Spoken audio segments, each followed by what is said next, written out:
Hey, I'm Brian, and I was lucky enough to win this Magnus the Red painted by Duncan Rhodes at the NOCF raffles at my first Nova in 2016.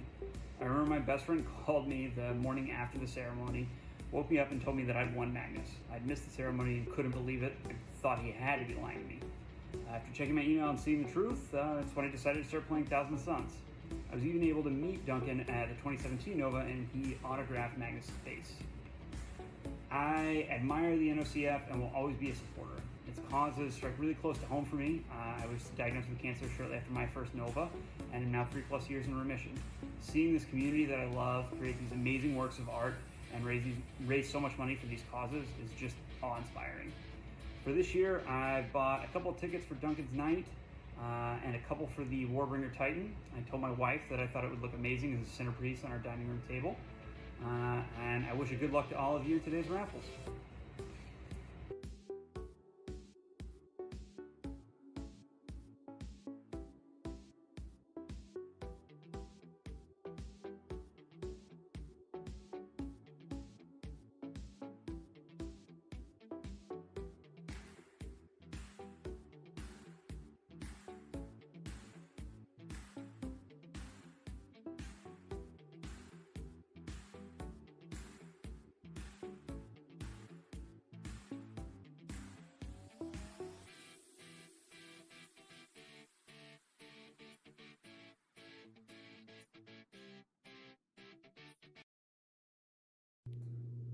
What's up, everyone?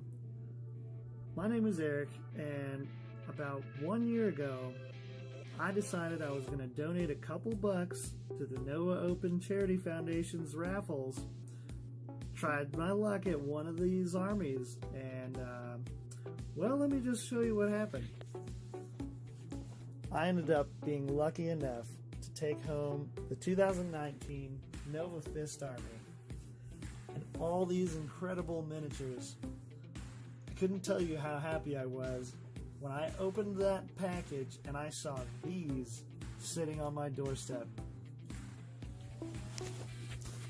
I really can't say enough good things about this foundation. I think that everything they do is great, and how they get everybody in the community together to really make money for a good cause. And I think that everybody should really go out there and test their luck on one of these amazing raffles going on this year. I'm personally looking at the Death Guard that they have. Every year it just blows my mind on what these guys can bring together. And yeah, like I said, everybody should go out there, throw a couple bucks in one of these, and you never know what can happen.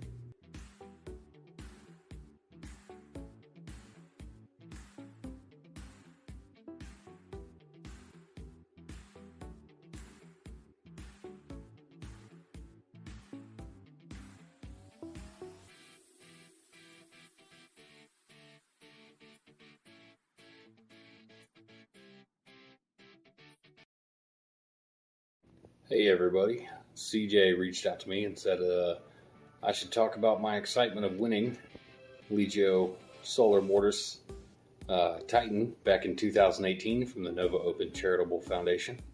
My name is Eric Carpenter. Yep, I won him a couple years ago, joining in the raffle, and it was pretty awesome. When I found out, I was cheering and super happy. I did actually have been in the raffles pretty much ever since, and put down some tickets on the Blood Angels Army because, why not?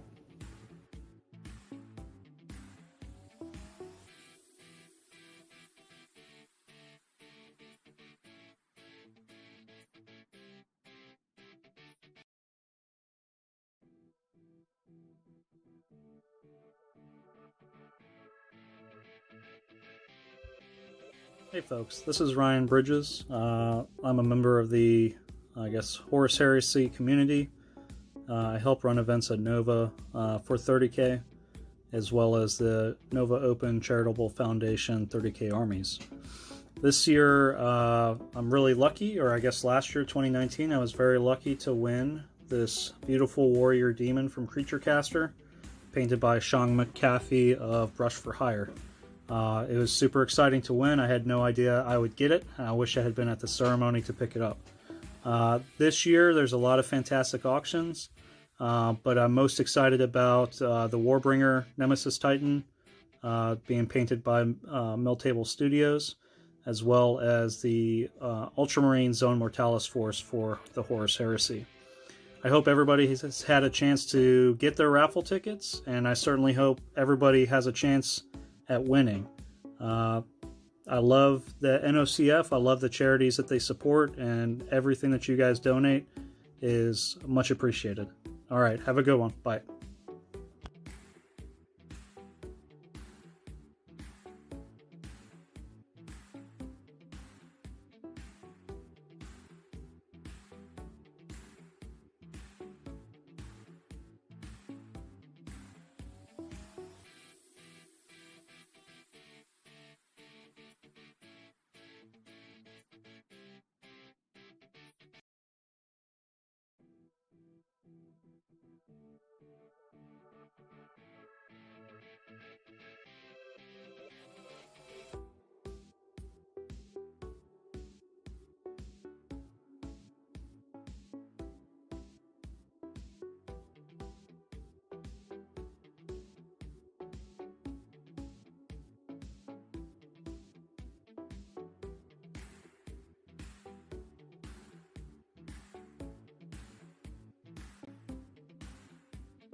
Hello, everybody. Welcome to the Nova Open Charitable Foundation live stream. The virtual lounge is in full effect. You know, this is something that normally takes place on site at the Nova Open Convention. But now you've got us and we got all of you, and we got some exciting things to bring you. My name is Paul Murphy. I'm joined today for night for him. Yeah. And you're pointing the wrong way. Yeah, I know, right? By Adam Camilleri. How you doing, everybody? Good morning to all our friends over in the States. Hope you guys are staying safe and happy over there. We're wonderful and lucky and privileged enough to be here hosting the Nova Open Charitable Foundation. Essentially, we're closing this off, aren't we? This thing's been going for a couple of days, for a little bit of time. I know they've generated a lot of money for some incredible charities, and I'm just happy to be here, Paul. Oh yeah, absolutely. So this is the final hours, and the raffles will end at 3 p.m. Eastern time today. So leading up to that, we wanted to get this community spirit going and happening. During the course of this broadcast, we're going to bring you some messages from the artists, some messages from the Nova Open Charitable Foundation board. We're going to be joined by some amazing co-hosts here in a second, and then we're going to hear from I think you may have seen some past winners, and we're going to be showing you some cool things that you can pick up during the course of this or get a shot at getting. And there's also going to be some new things that were not available to get tickets for until right now, and you can follow along at the Nova Open Charitable Foundation website. Look, I can't say enough good things about what the Nova Open Charitable Foundation does, or the NOFC. They're three incredible charities that they support: Doctors Without Borders, BCRF, which is the Breast Cancer Research Foundation, and Fisher House, which supports military families during times where a partner or a loved one is in need of care. So look, I just fully endorse everything they do. I think it's an incredible thing to support, and such a wonderful keystone thing for us, our community, to come together and do year in, year out. And I'm just so happy we've been able to do it this year under such circumstances. Yeah, and so again, I know you mentioned it, but we're really thankful for the opportunity to participate in this, and I think it's going to be fun. We're going to stream for several hours, at least, and then you're going to have some additional time to pick up some tickets. So if you weren't aware of everything that was available, we're going to try to bring a little bit of awareness to that and the causes. But before we get too deep into this, let's get a message from the board. Let's hear from them.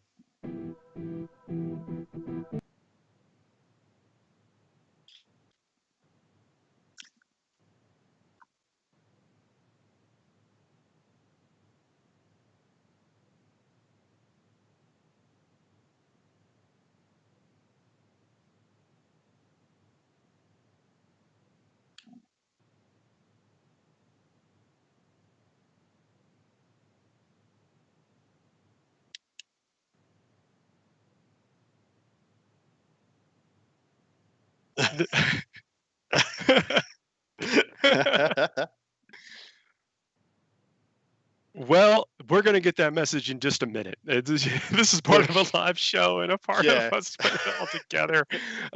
We have some amazing tech team on the back end of this, and there was some feverish clicking. So bear with us as we, I guess, work out the kinks as we get through that.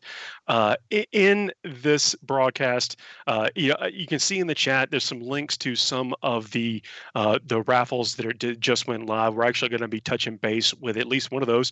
40K Sweetheart Thomas Goat Boy Reedy is going to be live painting during this broadcast, and so he's put up a spectacular kit bash unpainted up on the site, and he's going to be painting it during the course of this broadcast. And so while we're talking, and again, we may check in on him a couple of times, you'll be able to get a couple of tickets. I know I've already fielded some calls. Some people were calling me this morning, Paul, what can I get on the site? Well, there's a lot to look for. So if you go to the site and you'll click on the 2020 raffles or the live raffles, you'll see a host of models, armies, special things, units. There's even things for specialty games there. So if you're looking to get into Necromunda or whatever, there's a really nice looking corpse grinder gang there. I mean, really anything that you want. There's some showpiece models. And then what I've kind of counseled folks too is that if you're a fan of some of these artists or producers of content, you probably wouldn't mind having something from them in your collection. So that's another reason to maybe throw in a couple of tickets. And look, there's some incredible stuff here. I know I was on here for about an hour before the stream was on, just getting a little bits of know-how and chucking in some raffle tickets myself. I know I bid on the Ultramarines to many of my friends' chagrin. They'll be like, "Oh, why is Adam on the Marines?" Yeah, why Ultramarines? They look amazing. I was just like, I looked at them like, "Oh yeah, I'm never going to regret owning these. You know, I'm never going to regret slinging the money to charity." So what's there to talk about? On top of that, have you seen that Abaddon and Marathi models? Those things are breathtakingly gorgeous. Yes. So one of the things is like, yo, you want that Fulgrim, so go ahead and kick in one ticket. So the thing is, you have to have a $10 minimum ticket purchase on this, and so you probably are going to want to get 2 tickets. So if you have your eye on one thing that's a $5 ticket or an $8 ticket, go ahead and throw in what would be the nice to have. Like, what if I just won this cool thing? Yeah. So what I did, I went and I found there's one Dark Angels model in there. There's Asmodai. And I'm like, yeah, I'll sling 5 on him. So in 5 tickets on Asmodai, then I sprinkled a few around on some stuff that would just look good on the mantelpiece, like Marathi, like Abaddon, like that knight, the beautiful knight that had the really well painted, what's the character that comes with the knights? Is a preceptor, but I can't remember the named guy. Yep. It's Hector Rex. Yep. And yeah, Sir Hector. So Hector Rex is the name of the suit. Sir Hector is the name of the dude who rides along in it. Yeah, I bid on both of those. They were fantastic, and those are things that you can chick on your mantle, chuck in your display case. They're always just going to look gorgeous, and you can impress your friends and say, "Look, I won it in the Nova Open raffle while listening to Adam and Paul." Fantastic. Yeah, or you want to build an army around something. Let's say you want to, there's something you've always wanted to start, but you're like, man, that model is very intimidating. Why not try to pick up something from a pro, and then build around that? Just match the base, and no one's never going to know that you didn't paint that other model. We will not endorse deception, but totally do it. Well, look, I'm saying you could be motivated to pick up some tickets, and there could be a myriad of motivations there. But the thing is, it's all going to a great cause. And over the course of this broadcast, we are going to hear about some of those causes, and for some of the people that the special guests, some of the videos we're going to have for you. They're going to be talking about why those causes are important to them, and that's one of the most interesting things putting this whole thing together is hearing from folks about why they started participating with the charitable foundation to begin with, and that's it's heartwarming, and again, going back to just kind of be an honor to be a part of that. Absolutely right. Paul, do you know off the top of your head how long the Nova Open Charity has been running? Oh, a long time, and enough for them to accumulate, or to be able to donate tons of money to these causes. And it's nice. Thanks everybody for checking in the chat that are talking about what they picked up is from 2013. Wow. And it would be a shame to have a gap year in there. Like it would be an absolute shame. Well, see at the bottom of this the chat there, in between these really cool looking little avatars. That's the tracker. So also over the course of this, we're going to be checking in to see how that grows a bit. We're going to be zeroing in and seeing where some of the donations and raffles, ticket purchases are coming from. This is a truly international thing. So the foundation will ship these to wherever you win them. So you win them, no matter where you are, you're going to get these models.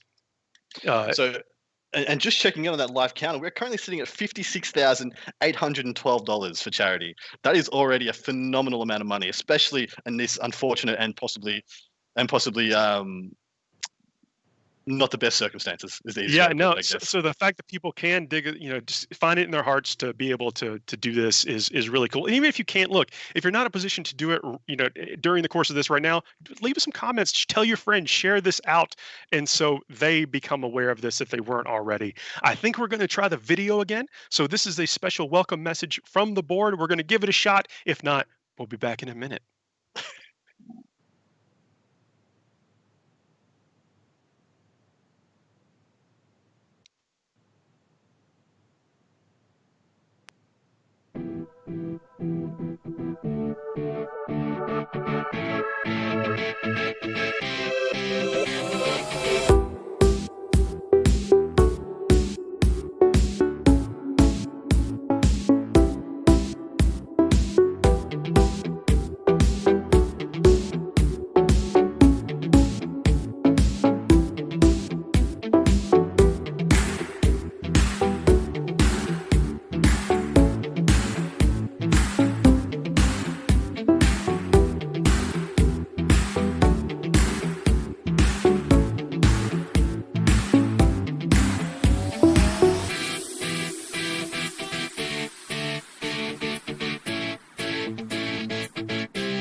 Hey,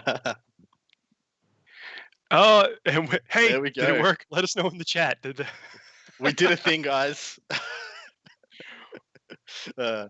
Look at that. In a moment, we're going to have a special message from our co-hosts. These are the folks that normally do this this type of stuff. It's enthusiasm building on site. And while we do miss it on site, this is just a kind of a cool opportunity to come and show this and do this virtually on Twitch. So to everyone that is tuned in, we really appreciate it. I know we've had an exciting Warhammer morning. Believe me, I'm only going to bring up Blood Angels about 8 times during the course of this. But that is also largely because there is a Blood Angel army up for raffle on the site. I mean, it put together by some amazing folks who we will hear from during the course of this as well. So, I mean, again, exciting times. So, can we hear from our co-host now? Or close? We soon will. Welcome to the Nova Open Charitable Foundation Virtual Lounge. I'm Megan. I'm Jessica. Stacy, coming to you live from Florida. Wow, what a crazy 2020 it's been. We're super sad that we're not able to be there in person with you, making your drinks and having great conversation, but very thankful that we can do this virtually for you and be able to hopefully accomplish the same goal. We have some great things in store for you in our new lounge, aka our kitchen. But before we start with the drinks, let's get to the real reason why we're here today. Nova Open Charitable Foundation has been supporting 3 amazing charities for the last 10 years. Fisher House, Doctors Without Borders, Breast Cancer Research Foundation. Our goal this year is to raise $50,000. That's right, $50,000. Simple. We can do it. Easy peasy. We intend to shatter that goal this year by selling raffle tickets and straight donations. So your job is to go to Nova Open Charitable Foundation website. Very good. Click on 2020 raffles, pick a category, browse the amazing endless list of items, and spend some money. That's your job. Spend some money. Let's get the drink started. Okay, so I don't know about you guys, but my favorite drink in the morning is a mimosa. Super simple, and it's probably one of the only drinks that you can make into a meal by adding fruit into it. So Yummy, can't wait to try. you can use any kind of champagne that you want, any kind of mix that you want. So I know sometimes I like to put in cranberry juice or something like that. Today we're going to use orange mango. So you can put in as little or as much as you want, depending on how early it is. 5 o'clock somewhere. Fine with me. No judgments. And then put your champagne in. The bubbly. And then to make it a meal, all you have to do is throw a little fruit in. Our daily dose of vitamin C. Correct. And this, my friends, is a mimosa. Cheers. Wait, where's my drink? Oh, we only had 2 glasses. Oh.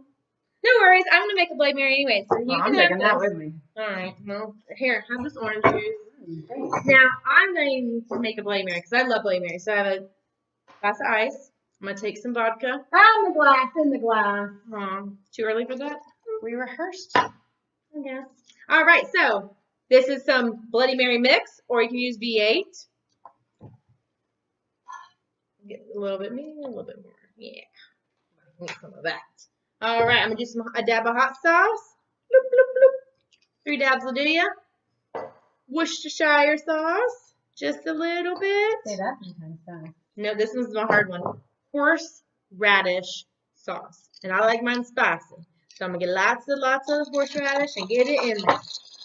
That's a tongue twister if you try to do that 3 times fast. And then I'm gonna make a salad. So if you guys all remember, I make super big salads with my Bloody Mary, so I can do pepperoncinis, pickles, green olives. I've done bacon. I've even seen hamburgers. So, you know, it's super yummy. So you mix it all in, and there's your drink, and there's my drink, because now us 3 ladies can drink together since they left me out.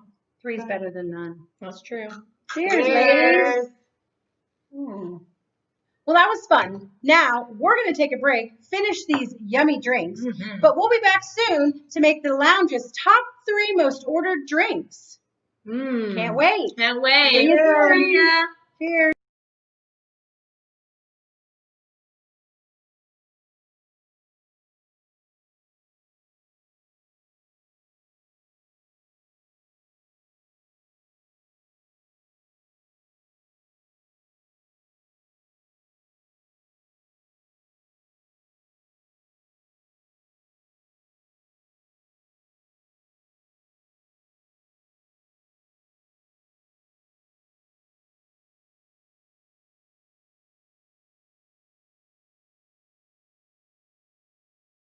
Call out from the chat. We are. I don't know. We think we should have sound now. Yeah, We got Thomas, Goat Boy, Reedy. What you missed Yeah, man. was the blessing to go ahead and drink.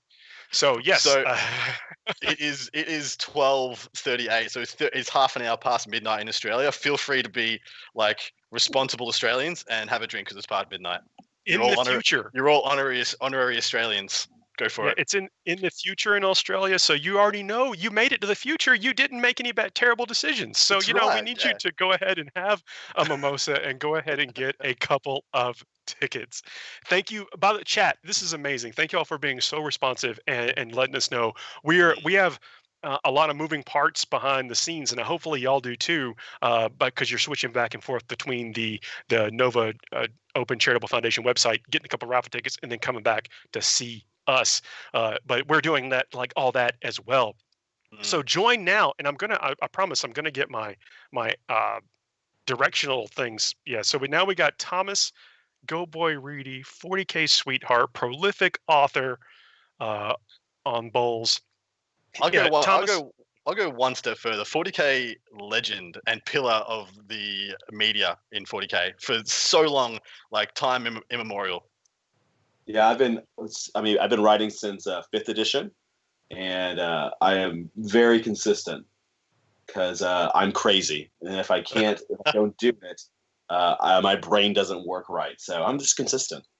So Thomas, yeah, what you're working on right now is up under. If you go to novaopenfoundation.org, go to live raffles. You'll see the bike captain, converted kit bashed bike captain, outrider captain, and you are painting that right now. Over the course of this broadcast, you will be painting that. Thomas is an amazing painter. I know you have tons of armies on your own. I'm surprised there's not more goat heads on this thing. It's really weird. People ask that why I quit doing goat armies because I kind of quit playing a lot of marine stuff, and now I'm playing some. I have some marines, and then I didn't put any goat heads on them. I think it's also because I can't buying the Beastmen is hard to do as much because you think you have to direct order them. So I'm like, that old world coming back to bite you. But look, stuff is awesome. Yeah, I mean, this is one of the things that I mean, obviously, if you're a Marine player, you're going to be proud to put it in your army, and I think it's cool that you can actually produce what is such a studio quality mini over the course of this broadcast. Oh yeah, absolutely right. How far do you think you're gonna get? You're gonna get it fully done in this broadcast. You're gonna get it half done, base coats and shades, highlights. How far are we gonna take in this bad boy? It'll be done. Shut up, Adam. It'll be done. My paint stream that I usually do on Wednesdays. The idea is I'm going to sit down and paint a model, and it's usually about 2.5 hours at the most. And I paint stuff like knights and demon princes and greater demons in those 2.5 hours. So, well, don't let me stop you then. No, being a teammate of Thomas's, from time to time on these various things where we travel, around and play stuff, you never have to worry about is he going to get his army done for the tournament. It's called I get my army done, I help you get your army done, and then I probably do a commission army at the same time. Yeah, absolutely awesome. Well, we're going to check back in with Thomas from time to time. And yeah, we'll see how this progress is going, man. Thomas, thanks a lot for joining us. Get those tickets in for this and other things. We are, I think we'll update the tracker bar in a minute if it isn't already, but thanks for everyone who is pitching in. So yeah, it has been updated. So at 12:30 Australian time, past midnight, it was at 56,812.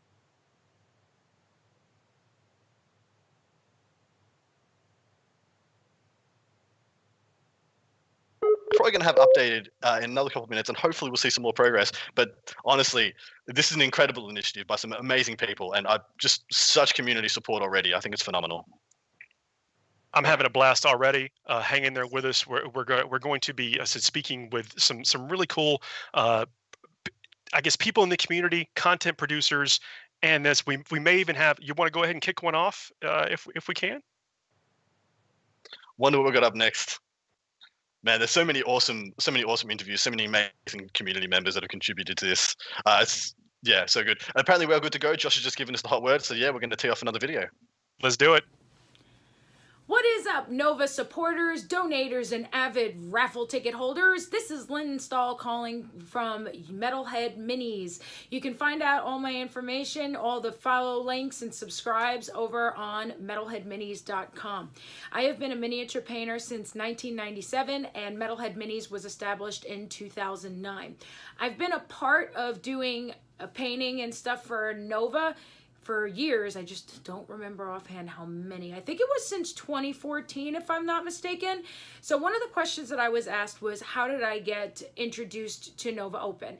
And I believe it was my friend Sean Fulton, who is one of the people in the committee of Nova, that came to me and asked me if I wanted to paint something for the Nova charity. And I said, yeah, sure, I'd love to, you know. And he told me a little bit about Nova and what it was about. I love that Nova raises money for so many different causes. Like, it's not just one, or they do one a year or two a year or whatever, which is great. Believe me, any cause to help anybody is better than nothing. But I like how they work it out in such a way where they help so many. So there's ones like about breast cancer, Wounded Warrior Project, Doctors Without Borders, and other things to help veterans.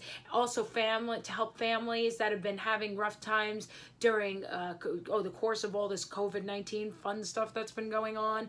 And also, I believe they even did some things to help people from Hurricane Harvey and other disasters that have come along the way over the years. So I really love that. It's like we do this and then we help as many people as we can. And who doesn't love that kind of thing, right? If I remember right, the first thing that I ever painted for Nova was a privateer press. It was the Halberdiers, but I don't remember what army that was from. It was definitely War Machine, and it was a little halberdiers, and I think I painted them with like some teal and some silver, and apparently everybody loved it. So whoever it was of you that won it, I hope that you gave it a good home, you know, please. But basically, I love what Nova's about. I've supported it for years. This year, there's an additional piece that I will be putting in for the raffle, but aside from that, one of the things that I did this year for the first time since I started doing things with Nova was I was part of the team that painted the Blood Angels army, and I painted the Death Company. So make sure to put in a lot of extra tickets for that one, okay? Because I worked really hard on it. I really had a great time actually doing the Death Company. I really love them. They were great. And a special thank you also to Herrick Games and Hobbies for supplying not just those, but also they supplied the models, if I remember right, for everything. And then they also supplied the paint. There was like the coat d'arms. God, that really takes you back, right? Because that was like old school paint, and in the blood red. So it was kind of even done in the old style Blood Angels colors, which was really, really cool, right? So I definitely had a great time with that. Check out my YouTube because there were some videos in regard to some of the work that I did on the Death Company. So if that helps you to see what the process was about, and other people that took part in doing the army, which such as Brent, I believe, from Goobertown Hobbies, AJ from Exiled Miniatures, and many others, Mike Cho and stuff, all took part to do this army, and I'm pretty sure they have some footage too. So if you want to see the process for an army that you might take part in winning, definitely by all means, whatever is going to be to help get more raffle tickets in, right? So definitely give all you can. Even if it's just one raffle ticket, it's better than nothing, you know? Help be a part of the cause. I know everybody's been having like a weird year. So, I mean, if you can't give, that's not an issue either, but share. Follows are free, shares are free, so you could do that too, right? So in the next video that you see of me is going to be talking about the other piece that I will be giving for the Nova charity, which will be the Warhammer Underworld Zarbag Gits that I painted on stream during the Warhammer Contrast release. So definitely give all you can. Love you guys. Thank you so much for being a part of the cause, and have a wonderful day.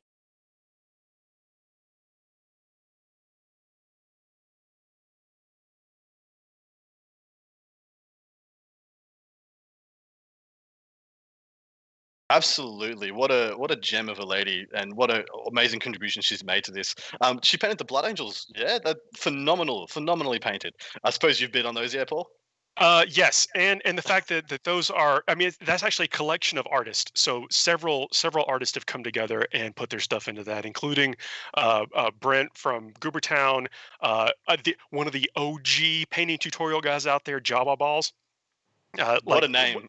Yeah, well, and also just absolutely amazing Blood Angel painter and player from old. I mean, this is such. It's really cool to see all this coming together and everyone that's worked into it. And speaking of coming together, we actually have the ability to show you the countries and the amount of tickets from each country that are being purchased and stuff. And so I think if we can, we'll show you that on screen here in a second. So an amazing little bit of tech that we managed to pull together here. It's cool that we can even do stuff like this, really. But yeah, see those little dots right at the bottom of Australia? That's probably me and Josh, and hopefully quite a few of our friends as well. But yeah, it looks like what is the east coast of America's got the biggest contribution. That's Nova homeland, yeah. That's Nova right there. Territory. That big dot. Yeah. Yep. But that's cool. Look at this. I mean, it's like a quarter of America is that big dot, so they got some reach. I would like to turn this into just a slight bit of a competition. So if you're in one of these smaller dots, or maybe your dot isn't there yet, then call your buddies and let you know that you actually are competing against some other folks here. You want to see this dot grow. I don't know if we can make that a thing, but I know I'd like to see it. So what's the sphere in the top left-hand corner of America? Is that the Seattle area, or is that above that is that over? That's not over Canada the borders yet. That's not Canada. That's not Canada. That's not the Great White North. Yeah, no, fantastic. What an incredible bit of tech these guys have pulled together for us. That is actually an amazing thing we can see.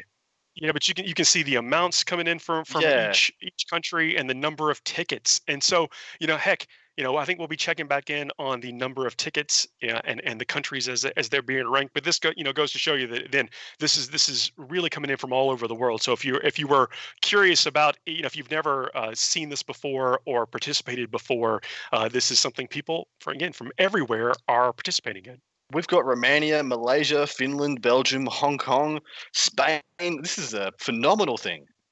It's really cool. That's what, especially, I mean, when you do this stuff on the internet, and when you hear, that just how alike that we are, and and it really kind of come together over this hobby. I mean, heck, even you and I, you are on the other side of the planet. Literally, other side of the planet. It is dark here. I'm on the dark side of the earth right now.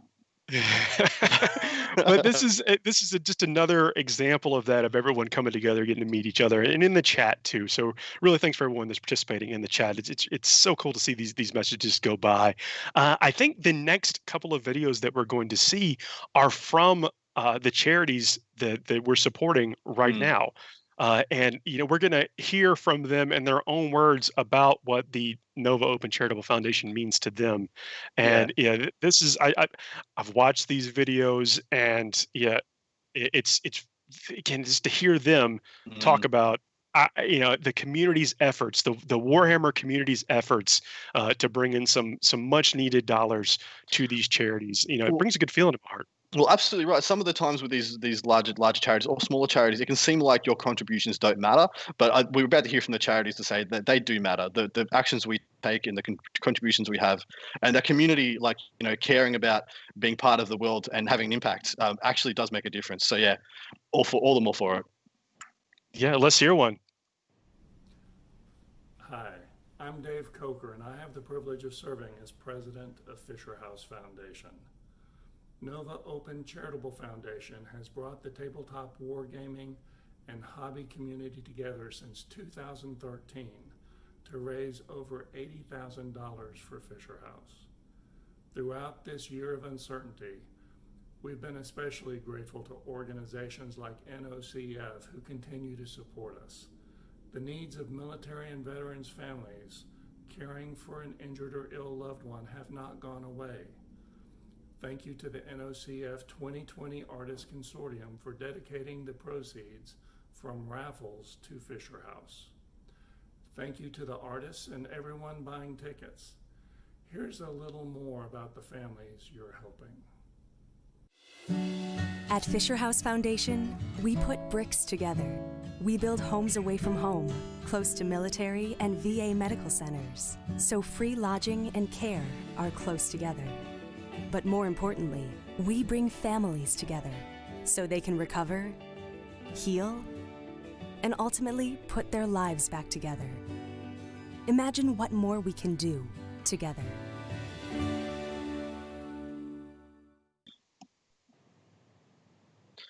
Okay, and we're back. So that was the wonderful and amazing Fisher House supporting veterans or injured veterans and supporting their loved ones to be able to stay close to them and stay in a position where they can offer some care and be supporting to each other. I think it's a really amazing initiative. I mean, I think I'm going to be saying that a lot tonight.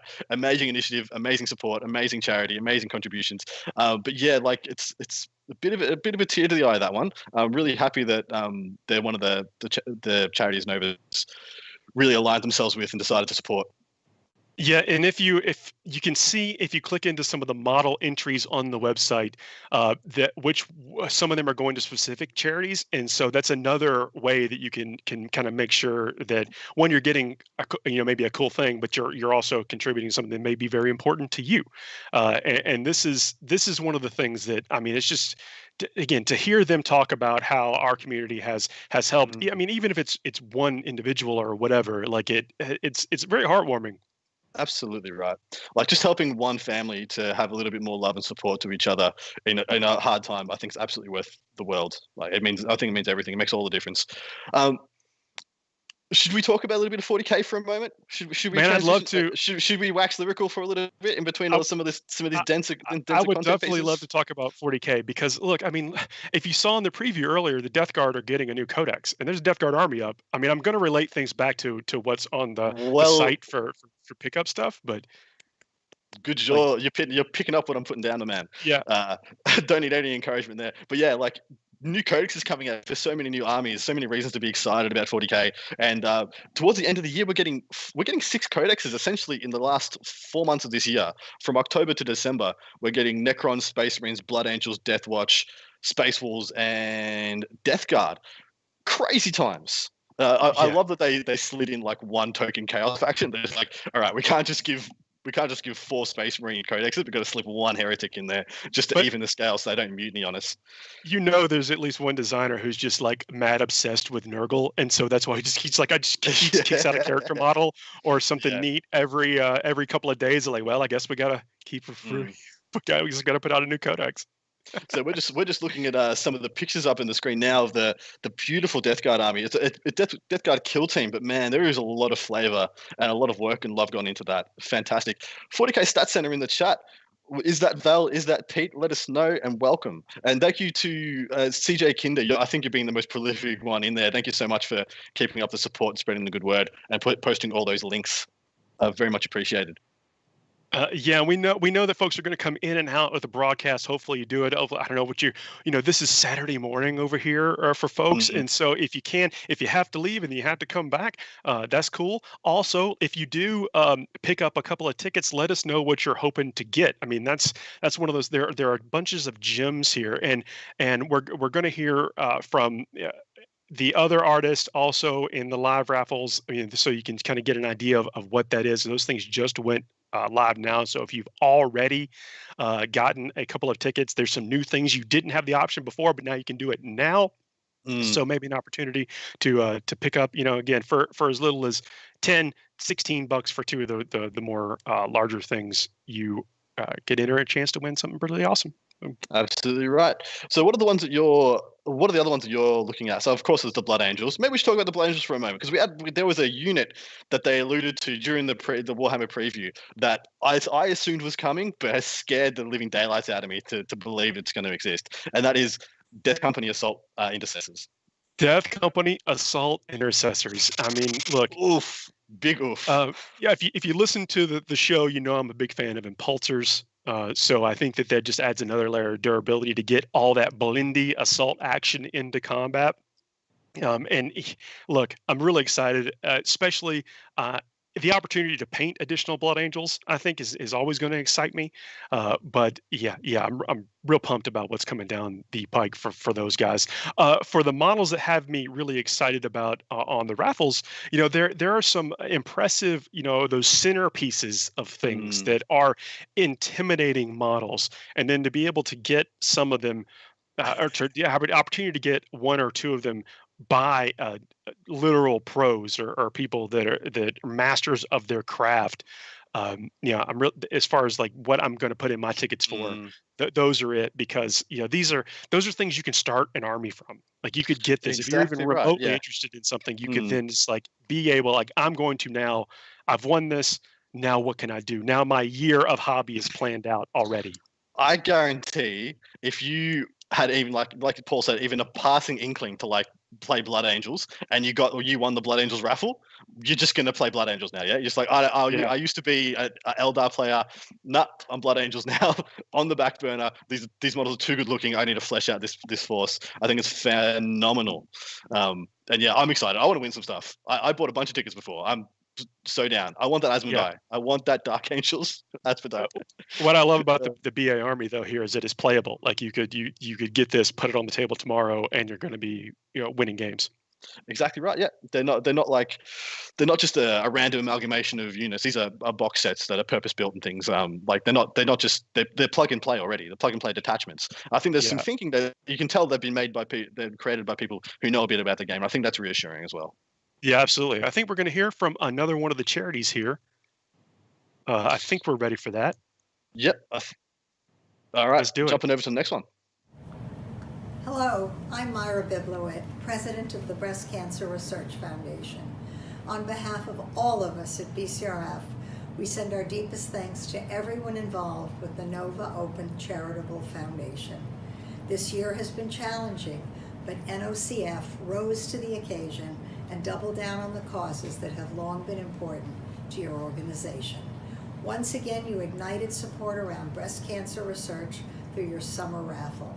Since 2013, NOCF, along with the tabletop gaming and hobby community, has raised nearly $70,000 for BCRF. Rest assured, your efforts are helping improve outcomes and save lives for those impacted by breast cancer. We could not be more grateful. When Evelyn Lauder created BCRF in 1993, she was determined to fund transformative research that would change the face of breast cancer. Today, we stand as the largest private funder of breast cancer research in the world. Fundraisers like yours are helping move rapid discoveries from the lab bench to the bedside. Research is the reason breast cancer deaths have declined by 40% since BCRF's founding. Research is the reason there are more than 3.8 million breast cancer survivors in the U.S. today. But our work is not done, and our progress cannot be stalled. From the bottom of my heart, thank you to each and every one of you for your support. In backing BCRF's vital work, you take us forward even faster to the future we hope to create. A world beyond breast cancer for our mothers, our daughters, our sisters, and our friends. You have my deepest thanks.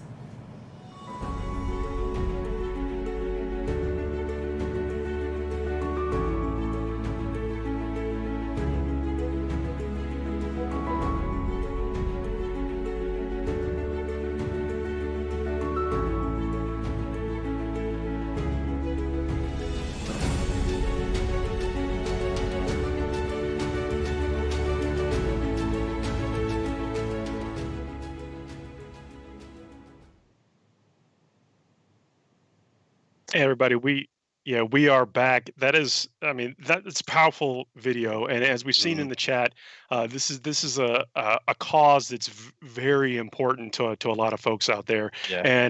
And Joshua Diffie Best Coast Pairings, who's running our backing. He's running all the tech. Like, I wish you could see the feverish movements that we see on the screen that he's doing. It's like he's plugged into the Matrix. But this is also, he shared some stories with us about this is also a very important cause to him as well. And I know so many of you in the chat. And then again, hearing that video and the message that they've relayed to us. Again, that we're important to them. It's, I mean, that hits me, man. I don't normally get lost for words, but I feel like I'm a little lost for words right now because of how powerful that is. Well, I think it's just a very emotive topic, and I just love that. I mean, there's no hiding the fact that the tabletop gaming community is overwhelmingly a male-populated hobby, overwhelmingly. But the fact is, we've all got mothers, we've all got sisters, we've all got daughters, nieces, and the rest. And yeah, it's just it really is such a part of our lives.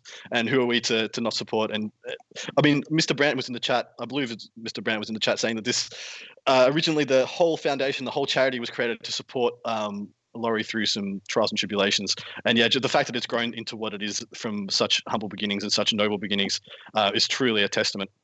But yeah, that hit me in the guts as well. And yeah, truly happy to be here now. If I wasn't even before, which I was.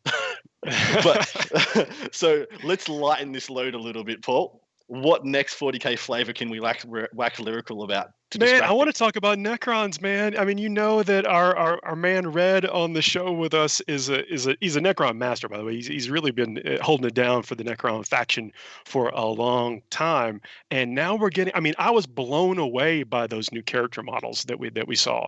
I mean, the sculpting. I mean, and the paint jobs, no slouches either, but just the flavor that's coming to that faction. I'm ready. Absolutely.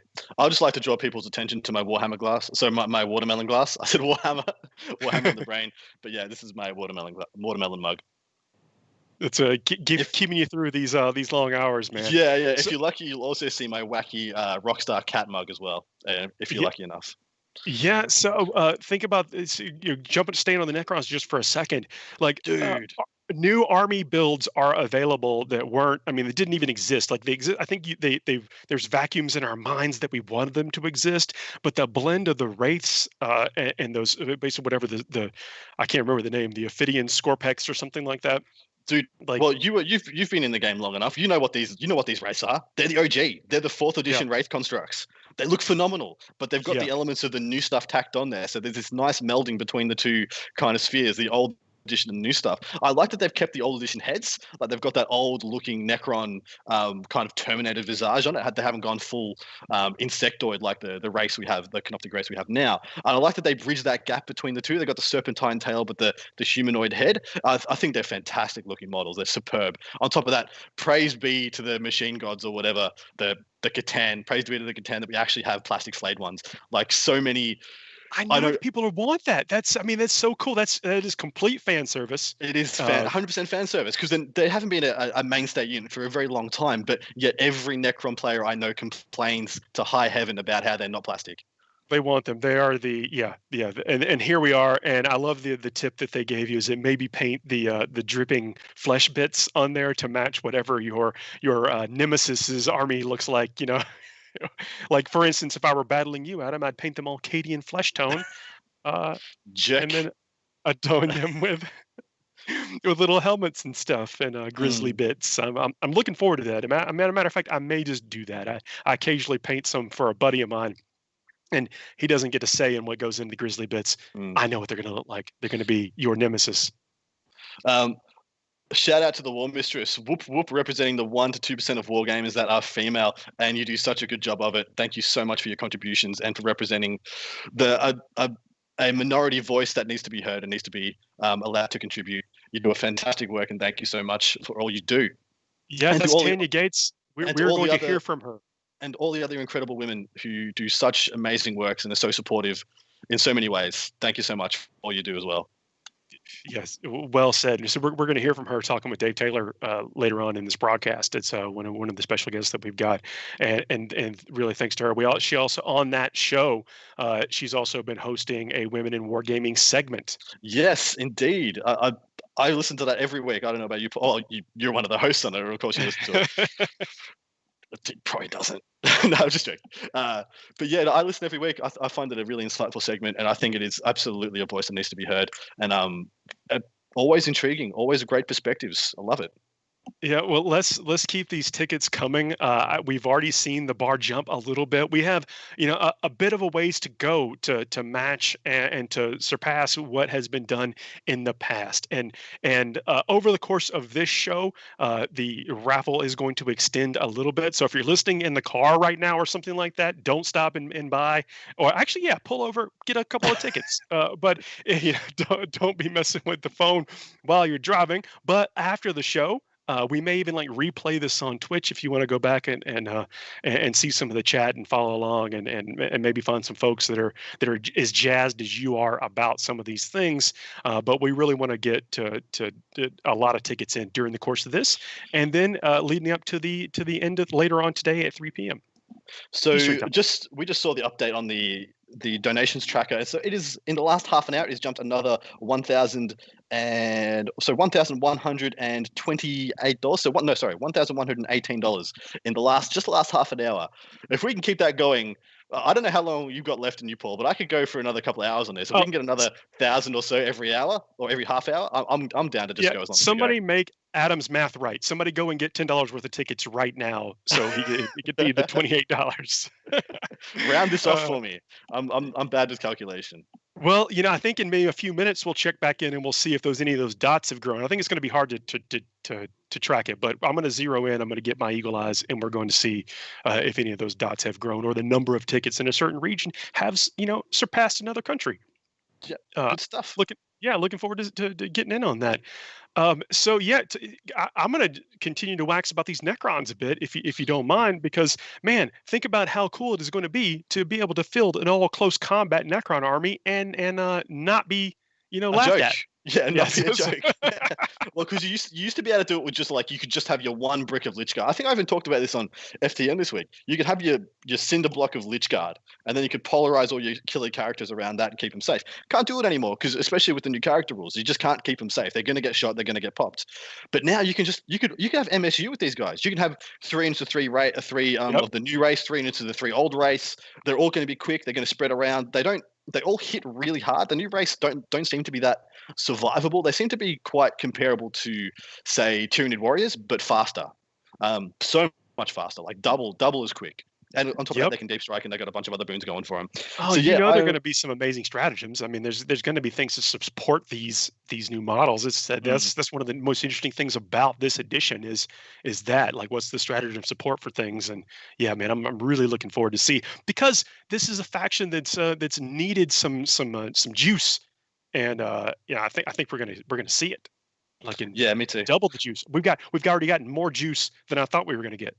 If you could hear Diffie right now, he'd be telling you about the time he ran the Scarab farm in 5th edition or some other busted stuff he dug up when he was making everyone hate him.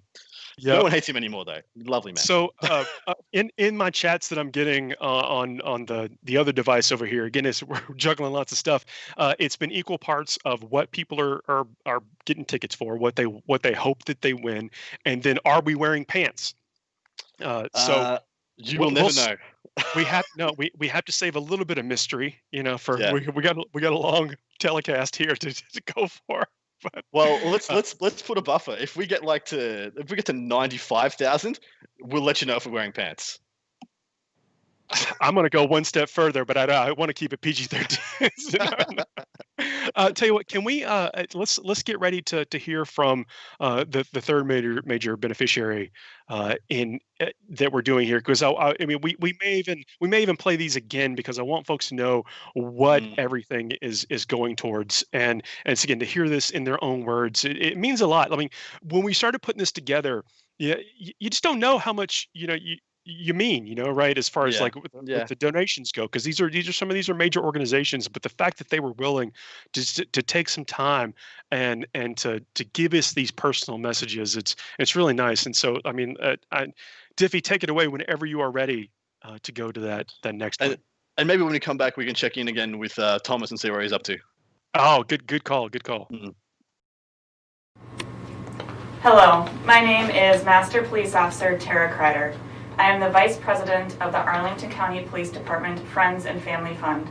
The Nova Open Charitable Foundation and its tabletop gaming and hobby community have annually donated thousands of dollars to the Friends and Family Fund. Several years ago, Nova Open requested police security at their annual convention, and since that time our relationship has grown and become like family. The Friends and Family Fund is forever grateful for the generosity and compassion that NOCF has shown our police officers and their families. We may be just as disappointed as anyone by the cancellation of the 2020 Nova Open. However, during these unprecedented times, Nova Open has been determined to continue their mission, and we are so proud and humbled to be among the recipients of their fundraising efforts. The Arlington County Police Department Friends and Family Fund has helped so many of our sworn and civilian employees since our creation in 2011. Our charity began when one of our officers was diagnosed with a brain tumor. We provided support in many ways to him and his family during this difficult time. Sadly, our brother in blue passed away after a courageous battle. We still consider his wife and son a part of our family. Since that time, we have provided all sorts of services to our officers and their families: financial support, cleaning and lawn care services, meal trains, and child care, just to name a few.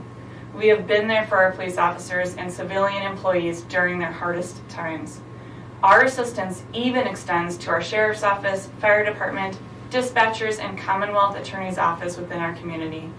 We know that we would not be able to make a difference in the lives of so many people if it weren't for organizations like the NOCF. Our heartfelt appreciation goes out to the NOCF board, the Artist Consortium, and to all the sponsors who support these fundraisers and make them possible. To our Nova Open family, stay safe, we are thinking of you.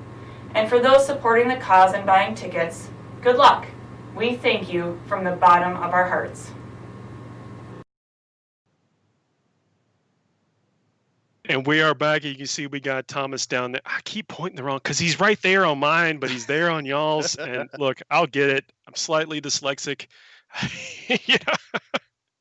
I apologize in advance. We just heard from a local organization that started, as you heard their story, they started as providing security for the event, and then grew into this relationship. I mean, that's building things in the community and how we all get along. Basically relationships and growing together, like coming together, growing together, mutual respect, mutual support. Fabulous. Yeah, so we're checking in with Thomas about his live paint that he's doing right now. He also let us know he can talk a little 40K also, so maybe we bring him in. He was feeling left out, to be honest. For that, but we on the live raffles link off the NovaOpenFoundation.org website, we've got Gloomspike Gets from Linstall, and a print from Roman Lapat. Now, so he is an absolutely phenomenal miniature painter, but to get a piece of original art, like, I don't know, I get this stuff behind me because it just kind of, whatever, it makes me feel jazzed to be in a place where I'm surrounded by not just my paints and stuff, but I love this stuff, these things that I can look up and get a little bit of inspiration from. And he's got a beautiful print, and we're going to hear a story later from him about how he came about doing that and his work with the foundation in general. But I mean, come on, this is absolutely cool. And then Thomas's, show us that Outrider, man. Where's he up to? Give us an update. So what is that? That's base coated the white, or are you going onto the red now?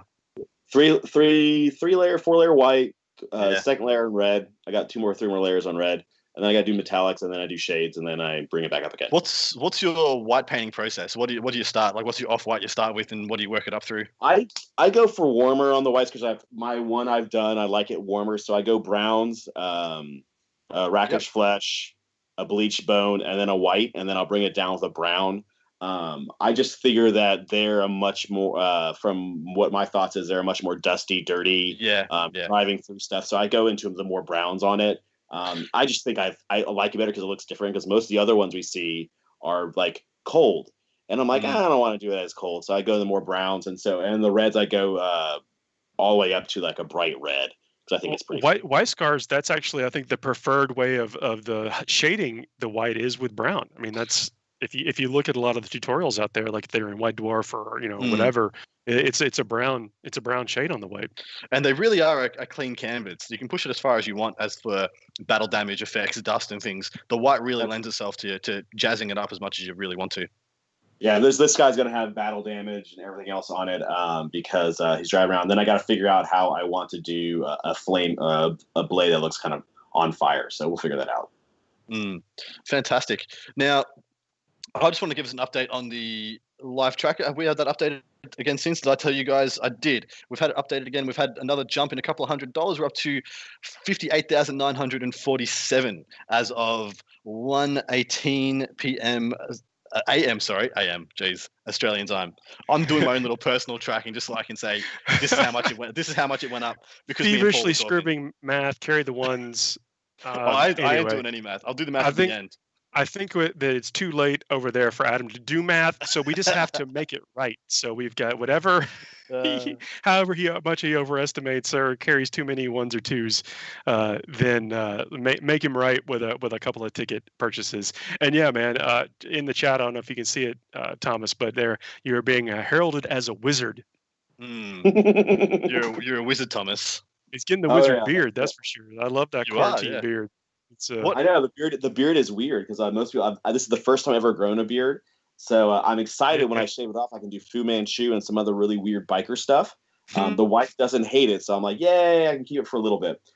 It's past the itchy stage, so I'm like, yeah. So now it's normal. But yeah, first time with a beard, so go figure. Adult goat boy, There you go. What armies are you playing at the moment, mate? Like, what have you played in 9th edition so far? So I'm usually a bad guy player. Good, good man. I played 6 Exalted Demons, all random powers. That was fun. Even when he plays a good guy army, he makes them look like bad guys. I have a real Custodes army that I played. I decided to play it for an event and painted it in like 2 weeks, and I was like, let's go. I've got a White Scars army that I'm waiting to see what the Codex looks like. And it's basically like a blob of it's 70 intercessors, a lot of assault stars, and it's very fast. So I'll be painting those. I've got halfway done there. I want to play Custodes. I play Knights a lot. And I play a lot of, like I said, I play a lot of Chaos. So if I could find all my Demonettes, I'd play my 120 Demonette bomb. But I can't find them all because that's a problem. Logistics around managing an army is a real thing. Yeah, I've played orcs. I mean, I've played, I've been doing this for a long time, so I'll get an idea, and so it'll just be a plan out and figure out how far I want to go into it and figure whatever I want to do. The last thing I did well with was a Knights and Chaos Space Marine list that I won that GW North American thing. Oh yeah, I remember hearing about that. Well done, mate. I'm the only one. So. And you got the hammer to show for it, don't you? That thing is awesome. I've got a hammer and I've got a giant. Let's see, that giant goblet they gave out this last year. Yeah, that's what I have, a giant goblet. That I was watching Highlander last night, which is an incredible movie. Which is one of Highlander. It's the best movie of all time. It's the best movie of all time. It's got a soundtrack by Queen. Like only Flash Gordon can compare. That's. I mean, I don't know if you were expecting any resistance on that, but it is. No. But Goat Boy, he's the one. He's now mortal because he won the Pulse of the Quickening. He has inside him blood of kings. I do like this weird movie podcast with my brother-in-law. So that is one of the movies that are on there because I usually try to pick something he hasn't seen. And we're saving the last movie because it's terrible. I haven't seen Die Hard yet. So you haven't seen? Wait, what? No, what? I know. Which one? The I haven't seen like the 6th one that they made. But are you talking about the first one? The first one. So our podcast is named "Why Haven't We Seen Die Hard Yet?" Yes, that's fair. And we watch usually really bad movies. I force them through terrible stuff that I think is funny in the '80s or stuff we both hadn't seen. And sometimes we get good ones, and a lot of times we get real bad ones. So, well, look, you know, I Die think Hard that's cool. You should see it. It is a Christmas, whatever. I'm going to call it Christmas movie as I was well. about to say, you've got Christmas coming up. We should wait until Christmas. That's what we're going. I think that's the plan right now. So if y'all haven't figured it out yet, some of the folks in the chat, like CJ and Megan, those are the folks from the Nova Open Chatter Foundation that you normally would encounter live. And so they're still live. It's just text. So, hey, if you got some stories to share from previous conventions or whatever, just want to say, hey, what's up? You can definitely do that in the chat because, look, that's what we're all about here, to interact with, hang out, have a good time, and get some tickets. I think in a second, we'll actually check in with Tanya and Dave Taylor's video that they did. Dave, what was a really important part of the foundation, and it's actually how one of the ways I became aware of it. Like, we've had Dave on the FTN show to talk about this in the past, and Dave's been a mainstay in Warhammer 40K and painting and stuff for a heck of a long time. And by the way, also a phenomenal painter. I mean, just off the charts, been a phenomenal painter for a long time. And I really respect those folks that, because if they weren't so good and didn't tell us how they got so good, then a lot of us wouldn't have ever gotten to the point that we're at now. That is right, man. I'd be trying to do what Duncan does and failing. Without people. I remember going into a G-dub and I had to convince a guy to teach me how to dry brush because it wasn't a skill that you just knew. There was no way to pick up that skill unless you asked somebody and had them show you. Same with working with shades. Before, there were shades, and every brand had a shade or a dip or some kind of thing like that. Learning how to water down paint properly so you could get recess shading and stuff. It was an actual thing. You needed to ask people. Someone needed to teach you. Yep. And a quick update. We are close to $63,000 worth of tickets purchased. We got a long way for the goal that we want, and it may be a little bit of a stretch goal, but not with y'all's help. Like, we can get there a little bit at a time. And so if you got friends and folks that you think this might be something cool for them and they can't tune in live, send them the link to the website to get a couple of tickets. Remember, you got to get $10 worth of tickets. But once you do that, you're set. You're entered. And one of these things may eventually show up at your door, but even if it doesn't, your stuff, your contribution went to some amazing causes. Exactly right. So, what's the video we're going to chuck over to now? I think we're going to hear from Tanya, the War Mistress, who's in the chat, and Dave Taylor. Thomas, we'll check.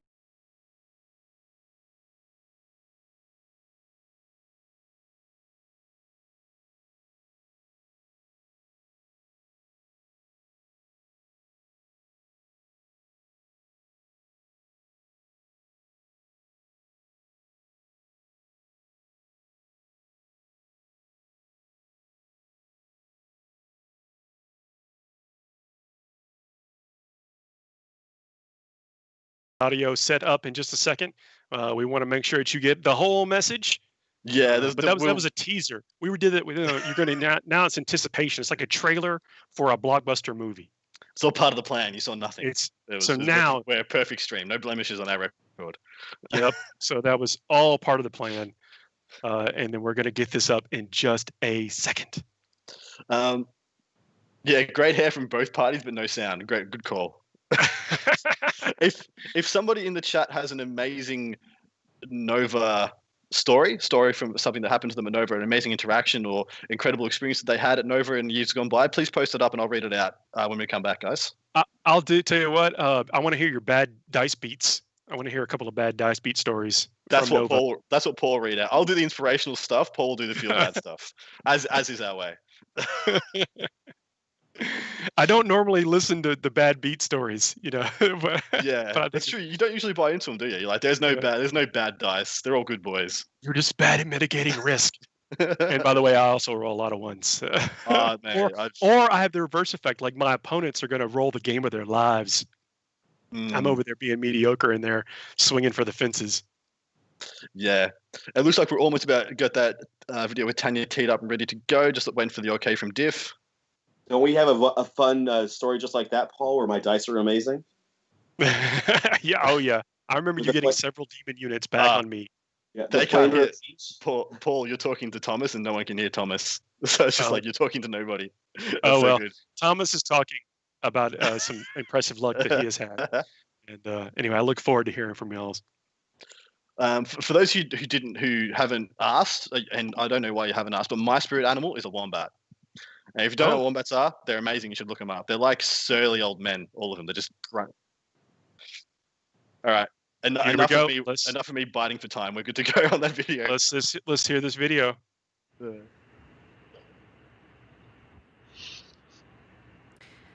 I'm here today with Dave Taylor. He is from Dave Taylor Miniatures, and he's legendary in the Warhammer 40k hobby.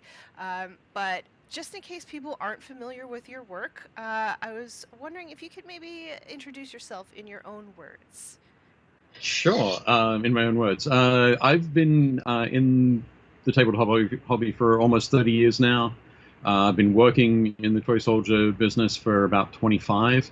Started working with Games Workshop in Australia, and then now in the I've been moved to the US. I have also worked for Battlefront Miniatures and War Games Illustrated magazine. And about almost 7 years ago, I started my own business, Dave Taylor Miniatures, which is all about working with small miniature companies and helping them bring new product to market. So, excellent. Yeah. And today we're going to talk about the Nova Open Charitable Foundation. How did you get involved with the foundation? I got involved fairly early on. In 2010, 2011, I helped some of my friends, John Dickerman and Mike DeBoer, with some charitable painting efforts. We did a couple of things, the Storm Wardens and the Heroes of Armageddon. Then in 2013, some folks at the Nova Open decided to sort of take up the mantle of charitable works, and a friend of mine was painting some miniatures for them, some Ravenwing bikers, and he had an accident, lost the painting use of his arms for a few weeks, so I jumped in and helped finish off those models. And sort of the rest is history. Oh, that's amazing. So the foundation supports a number of different initiatives. Yep. What kind of initiatives have you run with the foundation in the past? Okay, so the main different ways that the foundation has raised money, the primary way is the raffles every summer. We raffle off individual miniatures, units, war bands, all armies, all the way up to I think we've raffled off two Warlord Titans. I think we might have another on the way for the fall raffles. But that's been the primary way that I've been involved, is through coordinating all of the painters around the world that put together and sort of donate their time and their effort to paint up these miniatures. Also, the foundation, usually at the show at Nova Open, they do a silent auction. So again, miniatures that have been donated, artwork, 3D printed props, all sorts of crazy stuff ends up in the silent auction. And that's another way that the foundation raises money. And the final way that they do it is through the Nova Open Foundation Lounge, which is basically the big, they set up a bar up in the sort of the top level of the hotel that Nova Open is held in, and sell everybody booze. Sounds like a great time. I would love to experience that one day. Yep, and as you know, with Wargamers, that's a great way to raise money. Yep, absolutely. We do like to party. Yep. So, are there any of the causes that the foundation supports that are particularly close to your heart? There are three main sort of beneficiaries, I guess, of the foundation. That's Doctors Without Borders, Breast Cancer Research Foundation, and Fisher House Foundation. Doctors Without Borders, I love them. They're fantastic because globally they work to relieve suffering and reduce the impact of natural disasters, of pandemics, all sorts of things. So they're out there at the moment doing it really hard, spending a lot of time and helping a lot of people. So I've always been a big fan of Doctors Without Borders for that. My mum is a 3-time breast cancer survivor, and so Breast Cancer Research Foundation is super important to me as well. I make sure that that everybody can survive breast cancer would be the ideal situation. So supporting them is very important. And the Fisher House Foundation support veterans and veteran families whenever veterans need to go into VA hospitals and that kind of thing. And I think it's always important that we provide as much as possible to our veterans, provide them what we promised we would when they signed up. So I couldn't pick one out of the 3. I think they're all fantastic. They are all great causes. I just want to take this moment to thank you for all that you're doing, and I want to thank everybody at the foundation for the good work that they are doing as well. So thank you so much. Oh no, completely welcome. And I just like to give a bit of a shout out to Laurie, the president, Gary, Sean, who are on the board, CJ, who does a great job photographing all of the miniatures, and everybody else who's sort of donated their time and efforts. Thank you.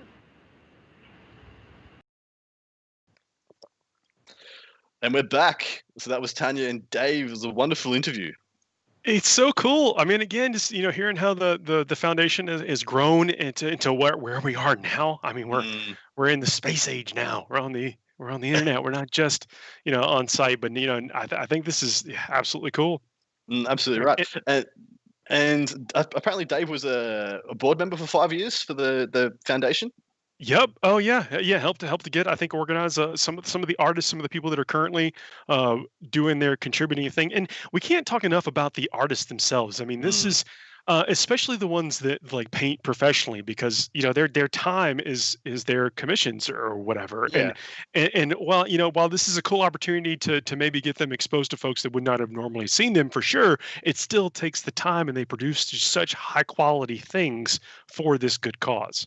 Well, so I don't know if you've ever done any commission painting, Paul, but man, it can be a really thankless job sometimes. Like you don't get a good like hourly wage. Once you boil down how much actual hours you put into painting somebody's army for them, it doesn't bust out to be that much per hour that you're making. On top of that, I've had some difficult customers. Like I've only painted like a squad hero there or a character for somebody, and it's never been, it's really hard to meet someone's expectations especially when they give it to you wanting the exact vision that they have in their head. Well, we fantasize about this stuff all the time, exactly. And these artists can bring it to life. Yeah.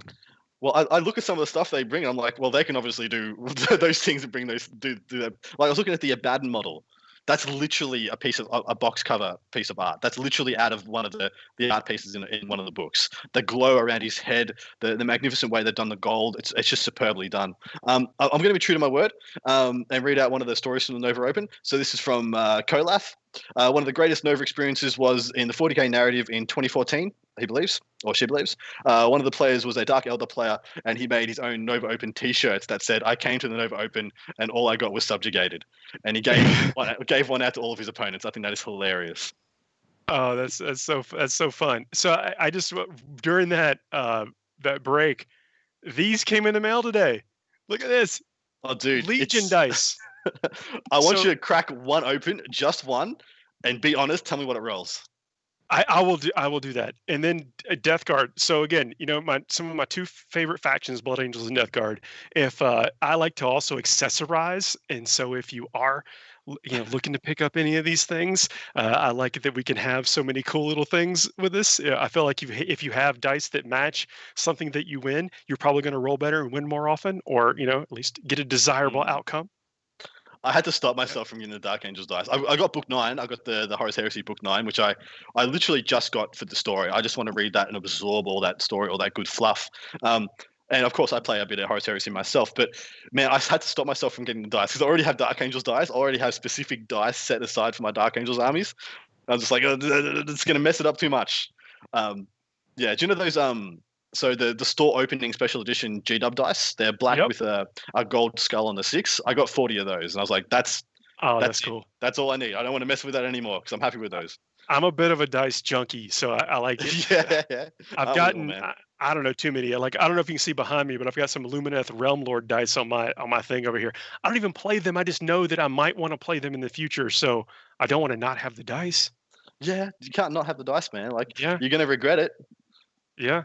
You just grab them. But anyway, I was really like, these things went up for pre-order last week, and then here they are in my hands.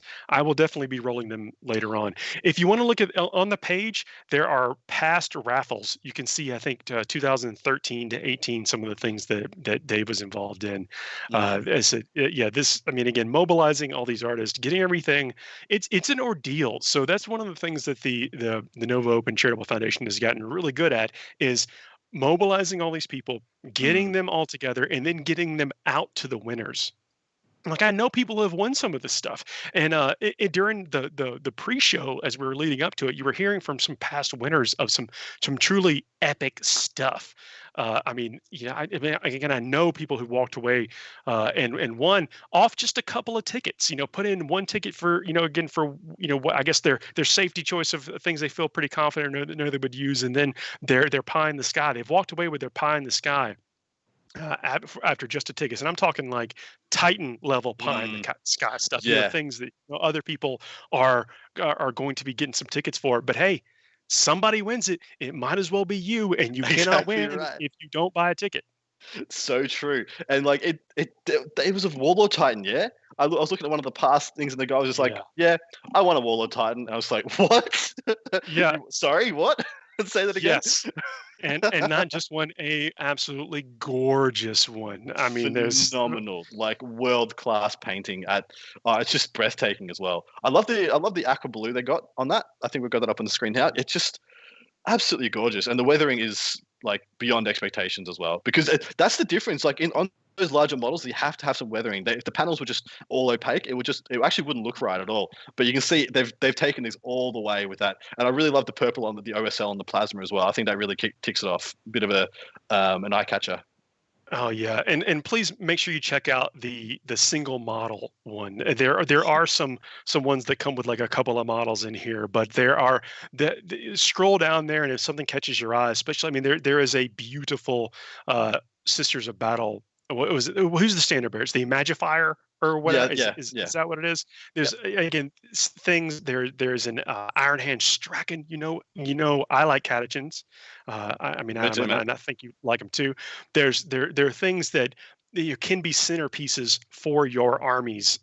Some limited edition figures that are painted up and built. I mean, you just do yourself a favor, scroll down that list of figures, and if you see something that catches your eye, use it to get to your $10 minimum. That Sister of Battle we just had up, I never quite thought about how Sisters would look, and essentially that's an Emperor's Children color scheme. That's purple, white, and gold. Looks phenomenal. What a great scheme. Anything in power armor lends itself to, I think, a little bit of interpretation as to what you can put on there. They're just such amazing canvases for color, and check these single models out. There's Space Marine captains. These are things that should stand out on your table. And again, to get what is display pro museum quality stuff for what, $8, $6.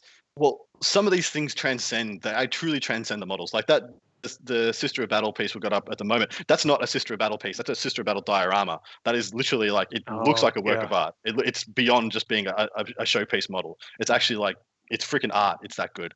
I love that piece. That's actually probably my favorite thing, just because of the amount of thematic effect that they've been able to build into the model. It looks like what it is. It looks like it's taking action. It's in battle. It looks like it's doing so many things. I love it so much. And it's one of those ones, when you get a really good diorama, you can just literally sit in there, stare at it for hours, and just notice all the bits and pieces. I love them so much. If you talk about inspiration for things, you look at it and you just like some of these you can turn the models around and be like, oh, I didn't notice that, or I would have never picked that out, or whatever. But these artists do, and whatever. Get them.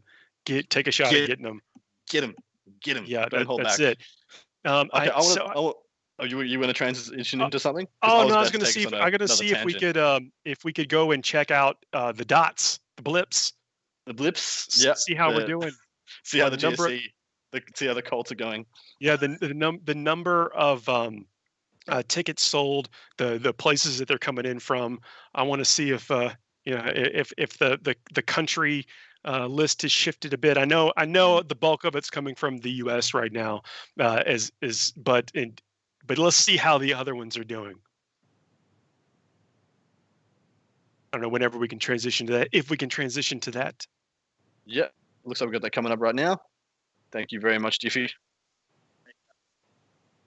Oh, that's what Diffie was just updating it, making sure it had refreshed since we last time we looked at it. Again, the furious clicks. I don't know if we can say fast and furious on the air, but that is exactly what's happening. Yeah, we're not going to get a copyright claim or anything, are we? All right, here we go.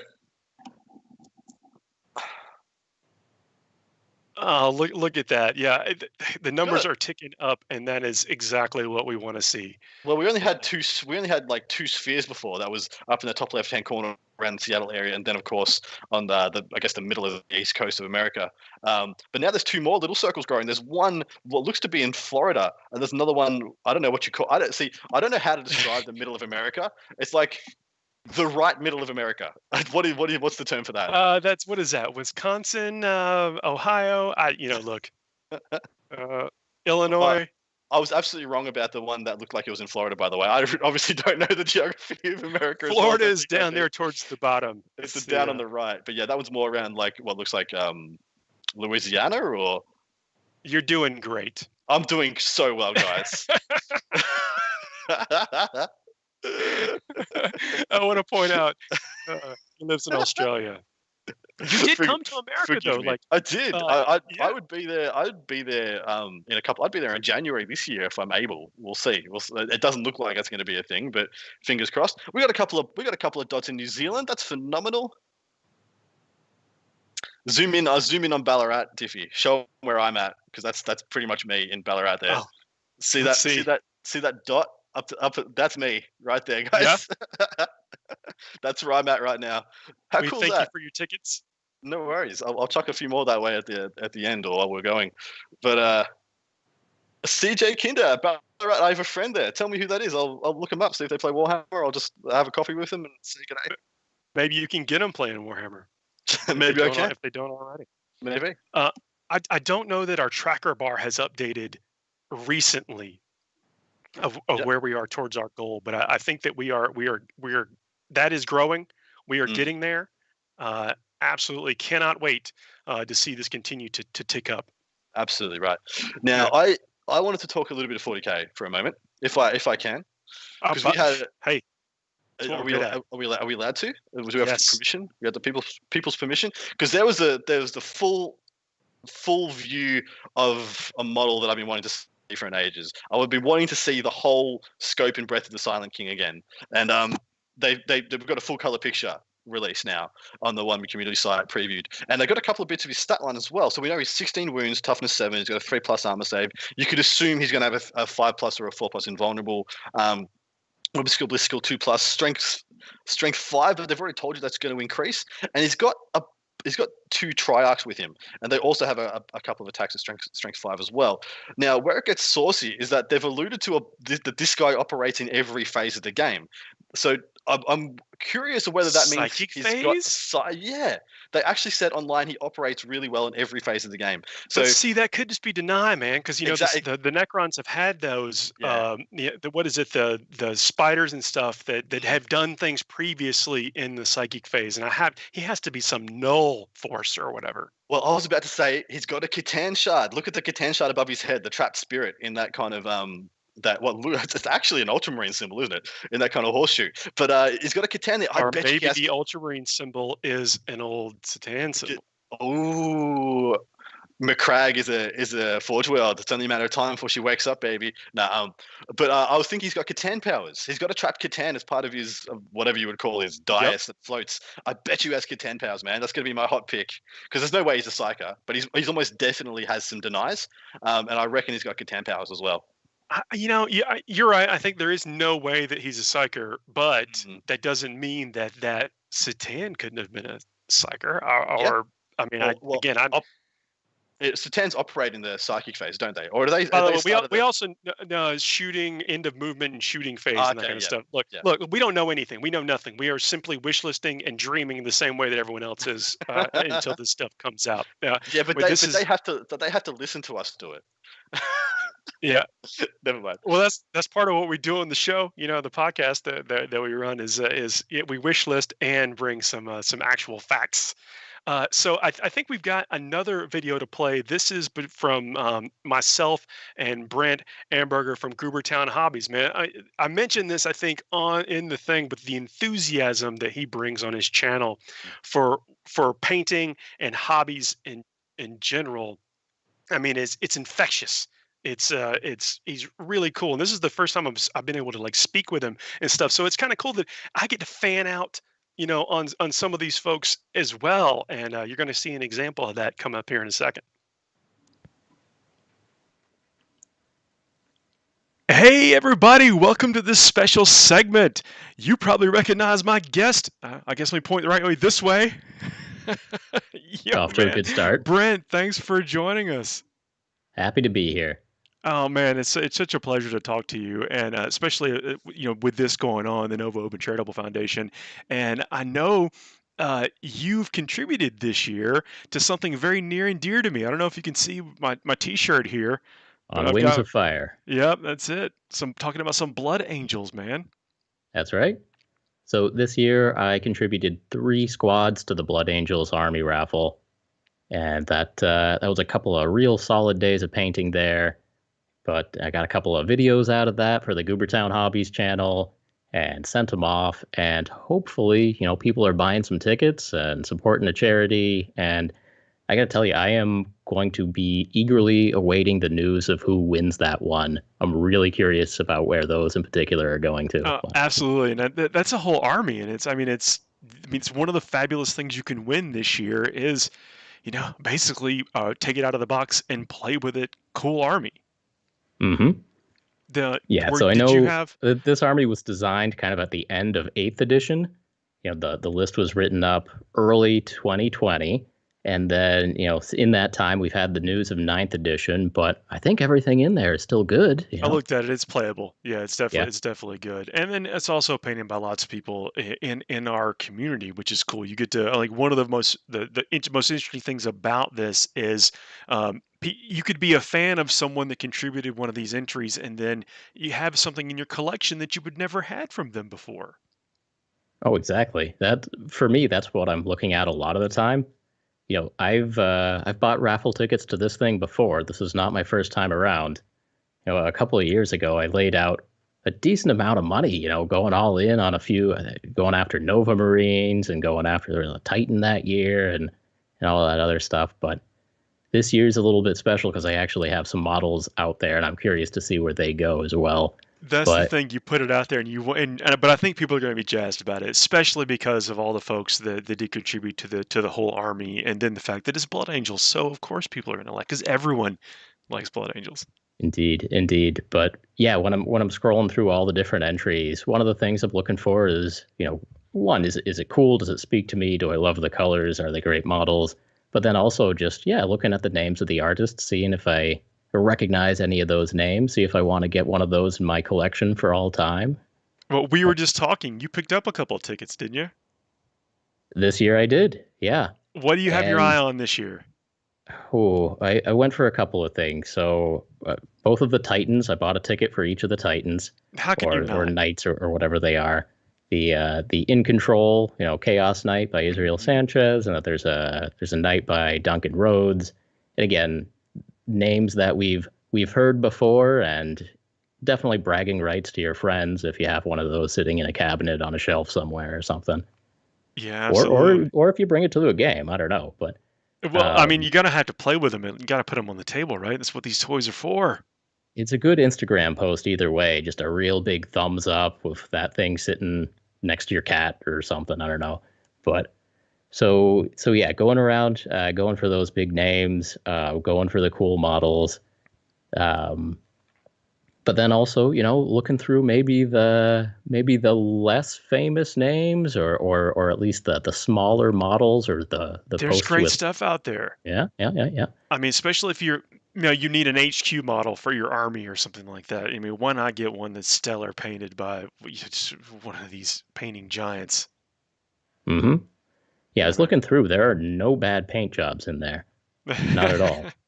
No, it's a great this year. I mean, every year they've been great, but I think this year has a wide range of things that, again, this is I know that it's sometimes difficult to be able to contribute to things with everything we have going on right now. But the fact that you can get a shot, your raffle tickets are going to a great cause, and you get the added benefit of potentially some shot at taking home one of these awesome things. Yeah, there are always charities that could use your money out there, but they don't always offer you the chance to win an Ultramarines army, Like, yeah, man. Well, Brent, man, it was absolutely awesome checking in with you. Maybe we'll check in with you later in the show or after this stream to see where that Blood Angel army went, and maybe we can record a little special message for them. yeah. Other than that, I'd say, thanks for putting this on. This seems like a fun stream, and good luck to everybody who's entering in this. And yeah, have a great day. We're heading back to the other guys. And we're back. That was Goobertown. Incredible group of guys. I wasn't kidding about his infectious nature for the hobby, man. I mean, just the enthusiasm and the joy that he takes in the stuff that he works on. It was interesting to hear his journey into painting Blood Angels for the first time. Yeah, I suppose you guys would have connected over that pretty on a fundamental level. I didn't want to overwhelm him with okay, you got to get some of these, you got to get these. Pair it back, Paul. Hold it together. Yeah, you got to slow drip some of this stuff. Oh, and by the way, get 24 Sanguinary Guard and get good at painting gold. Yeah, and enjoy. Get that rattle can. Get that rattle can going. Retributive totally, gold. Stockpile. Sell a kidney. Sell a lung. You don't need either. Yep. So I did. I broke open the BA dice. And I rolled them. And look, I didn't get a lot of 6s on the first roll, but I got lots of 5s and 3 pluses. And you know what? That's good enough for my Marine heart. That's right. That's all you need. You don't need 6s. Why Marine need 6s? As long as it's between a 3 and a 5, you're good, man. Yeah. So we're getting some tickets in.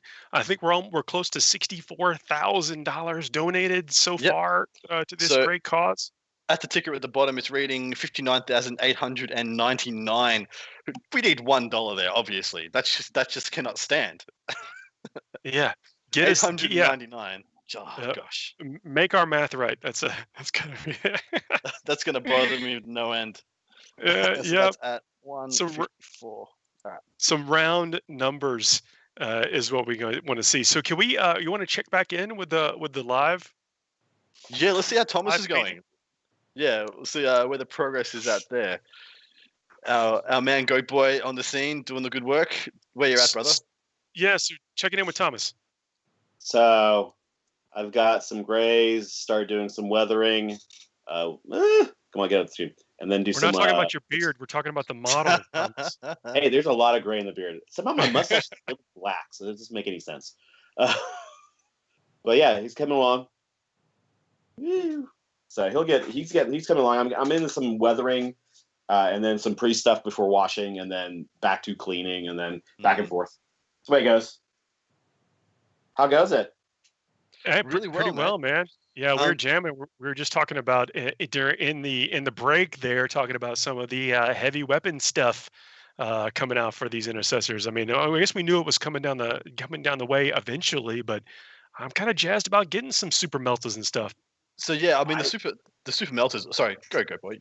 They look. I mean, they look rad, and it looks like they're a troop choice, the heavy intercessor, which is pretty interesting. Yeah, that has me a bit perplexed.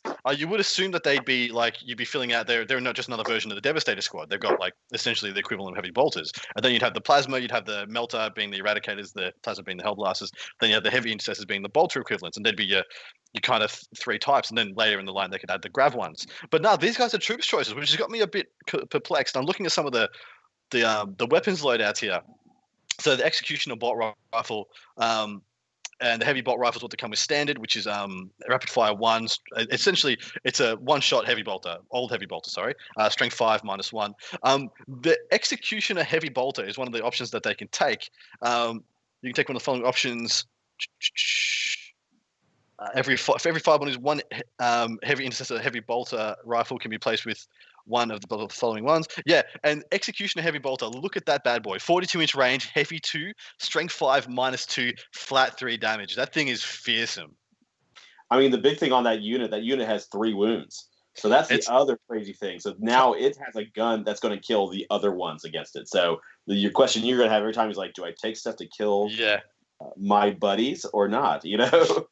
Well, and that's the thing. Yeah, there's a toughness 5 3 wound troops choice now, because historically those have been in everything. But you have the inceptors in the fast attacks being of the same profile. You have the aggressors in the elites, and now essentially having Blade Guard veterans as well. Then you had the eradicators in the heavy support, and now it's really interesting that you got a troop choice as well. I'm actually hoping these guys are pointed appropriately. Is my first reaction, because they look really good.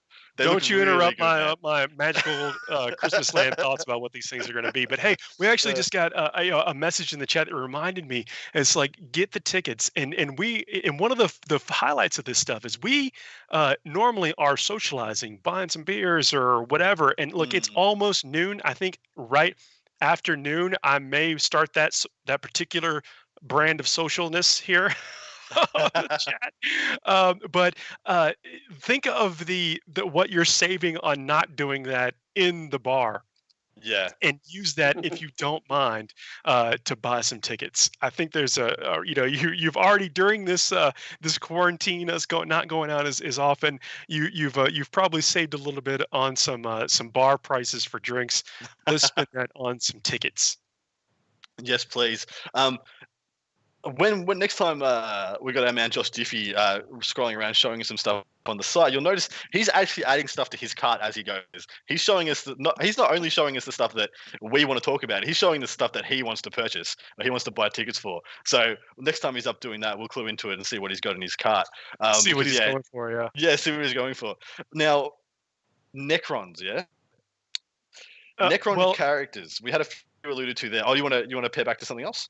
Well, no, I want to show off a couple of the models that we've got, because not only do we have some absolutely amazing GW stuff up there, there's some non-GW stuff as well, and so we want to highlight those. And remember that art. I mean, like Roman's art and then the Gloomspite Gets, those are live things only available.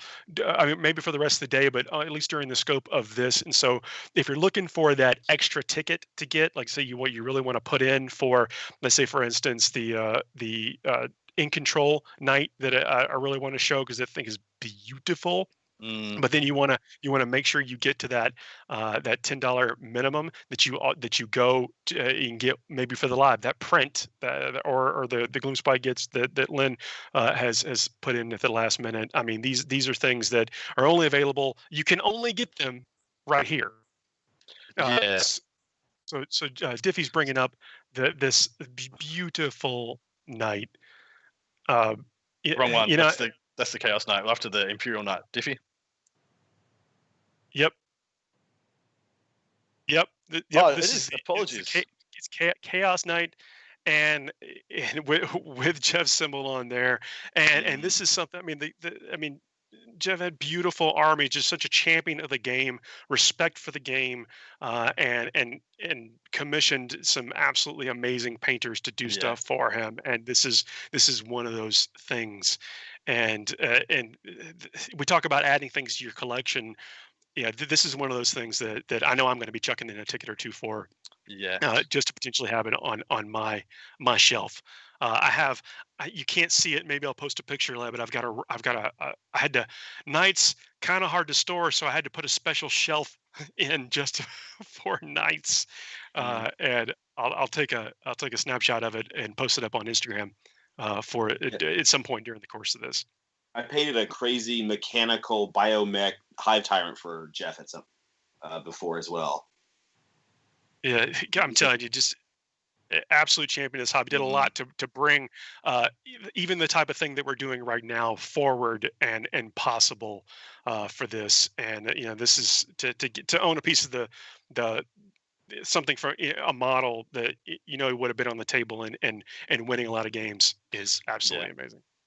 So we've just had an update on the ticket prices. I think we've had a total 63,000 sold. We got an update on I haven't got an update on the tracker yet. Yeah, but, almost 64,000 in tickets sold. So please keep it coming. I mean, we have an ambitious goal, right? But we're going to get there 2 tickets at a time. And so that burden is not just on a single individual. It's us and our friends, and it's all going towards a great cause. Absolutely right.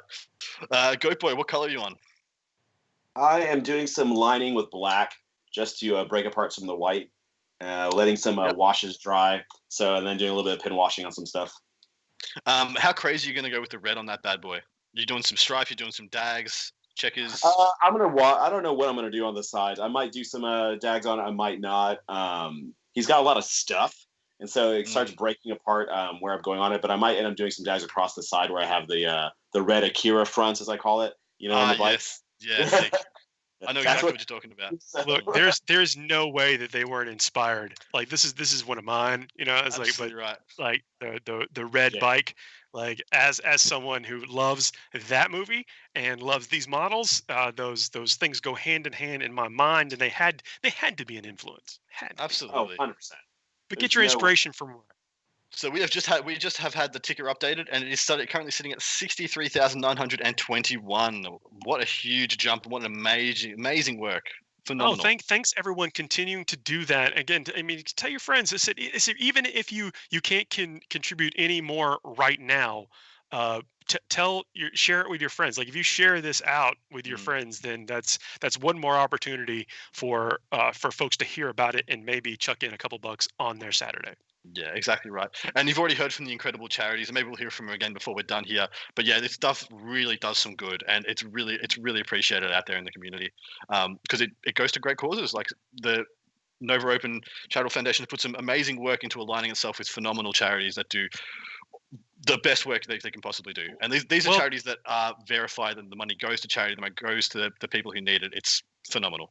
Yeah, I mean that's it. So these causes and these things are going to be impossible to be without help like this. Like it is, we can't the funding or whatever without donations from folks like us. That again, it's just a little, 1,000 cuts and we'll beat these things. And that's what each one of these tickets represents. Absolutely right.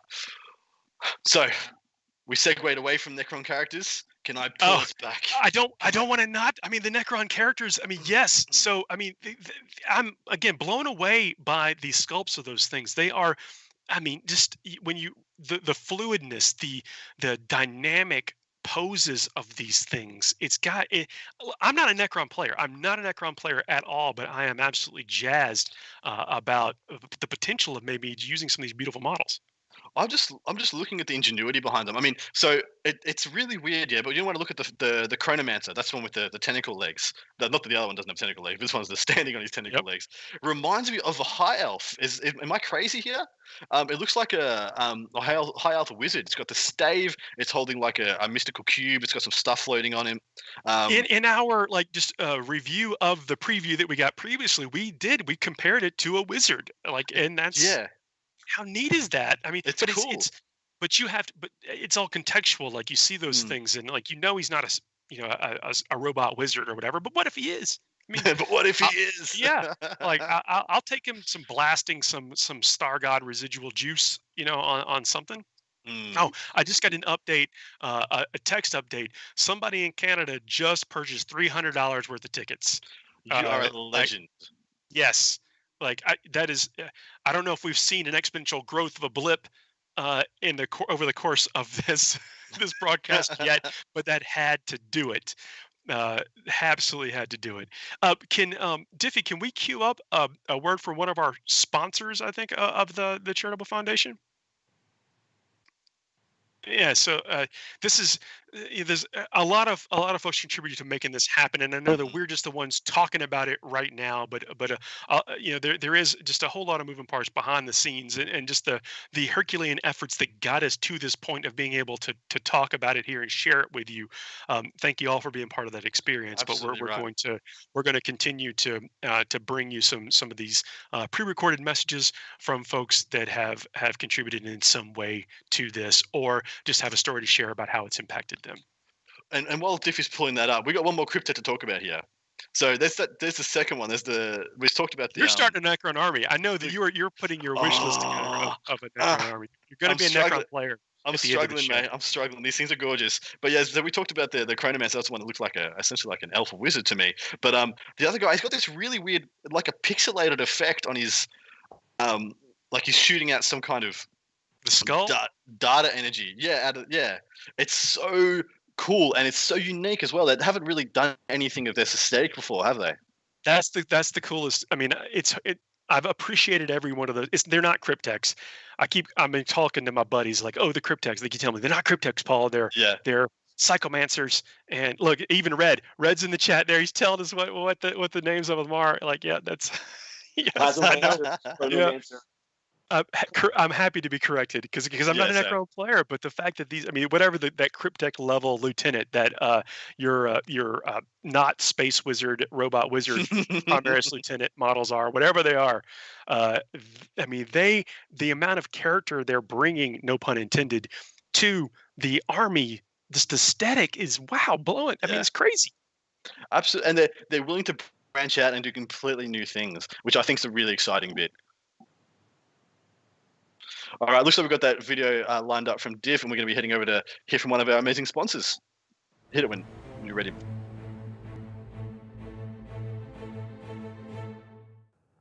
G'day, mate.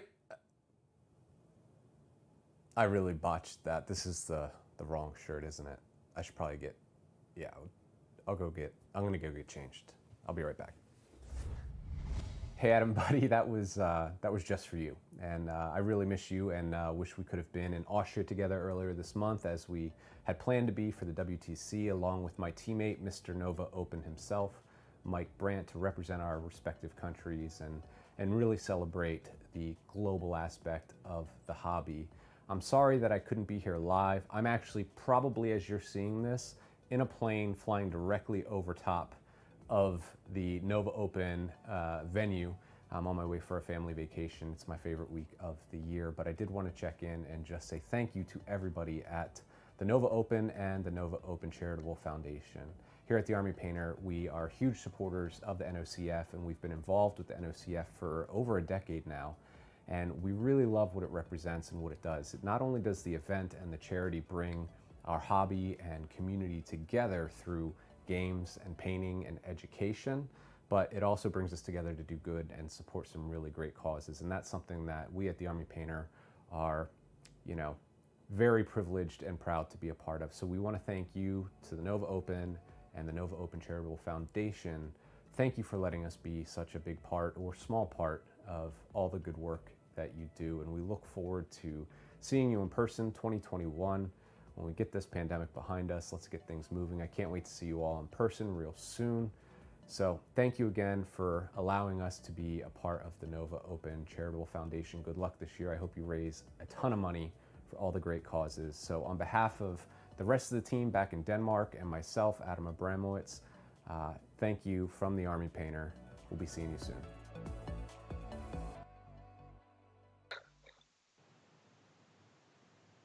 Amazing work there by the Army Painter. Lovingly wearing a shirt that I gave to him at WTC last year. I was lucky enough to shake hands with Mr. Abramowitz and a couple of other amazing American players and Canadian players and players from all over the world. Notably, Mr. Brandt, I got to meet there as well. I think I made a crack about a game he was playing and how you couldn't. It was easier to make a 12-inch than it was to put toothpaste back in the tube. So you might as well go for it.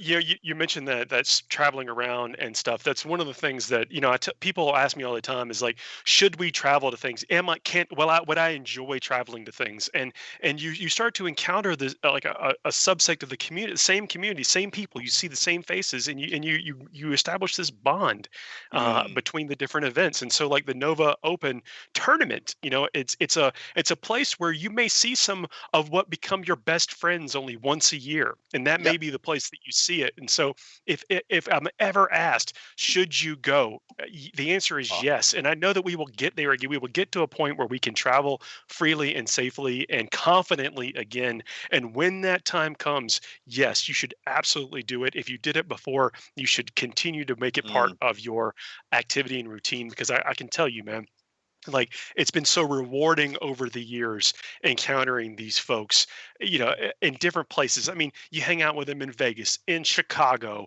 in Washington, D.C., in London, Serbia, it's so fulfilling, and it's another aspect of the hobby that I'm so glad that I started doing. Like I remember back in the aughts.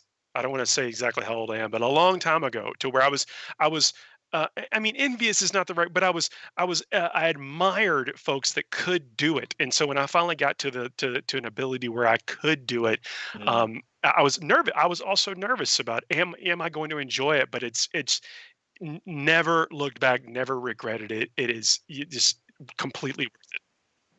Yeah, I'm exactly the same, man. Like coming to, especially like, so I came over for Charity Hammer and the LVO this year, and man, it was one of the best trips of my life, and I don't think I can stop now. It was literally like it was a 40K holiday, a month-long 40K holiday, and one of the best holidays I ever had, and I've got no intention of stopping. The LVO is one of a kind, and there are so many events like that, like Adepticon and Nova, and things like the London GT, WTC, ATC. These are one of a kind keystone events where you just go and you just get to bond with so many different people and just expand your world. It's a phenomenal experience. Heartily encourage anybody who hasn't tried any of that stuff to play. Yeah, go out, join in. Even if you're lucky enough to have one of these things in your backyard, I mean, like the ATC is I could drive there, I could get there quicker than I can get into Atlanta with Atlanta traffic. Yeah. So if you're not lucky enough to have one of these in your backyard, or even if you are, it's still worth it to go to the next one. And so it's here in the chat just kind of blew up with like, can't wait to be in Nova 2021, and people giving shout outs to their Nova fam, and that is exactly what I'm talking about. Like you're going to catch that hook you're gonna want to do it. The games become secondary and tertiary to what you actually experience when you're on site at one of those things, and to be invited to even capture just a little bit of that on this stream man, I'm pleased and I'm real proud to be a part of it.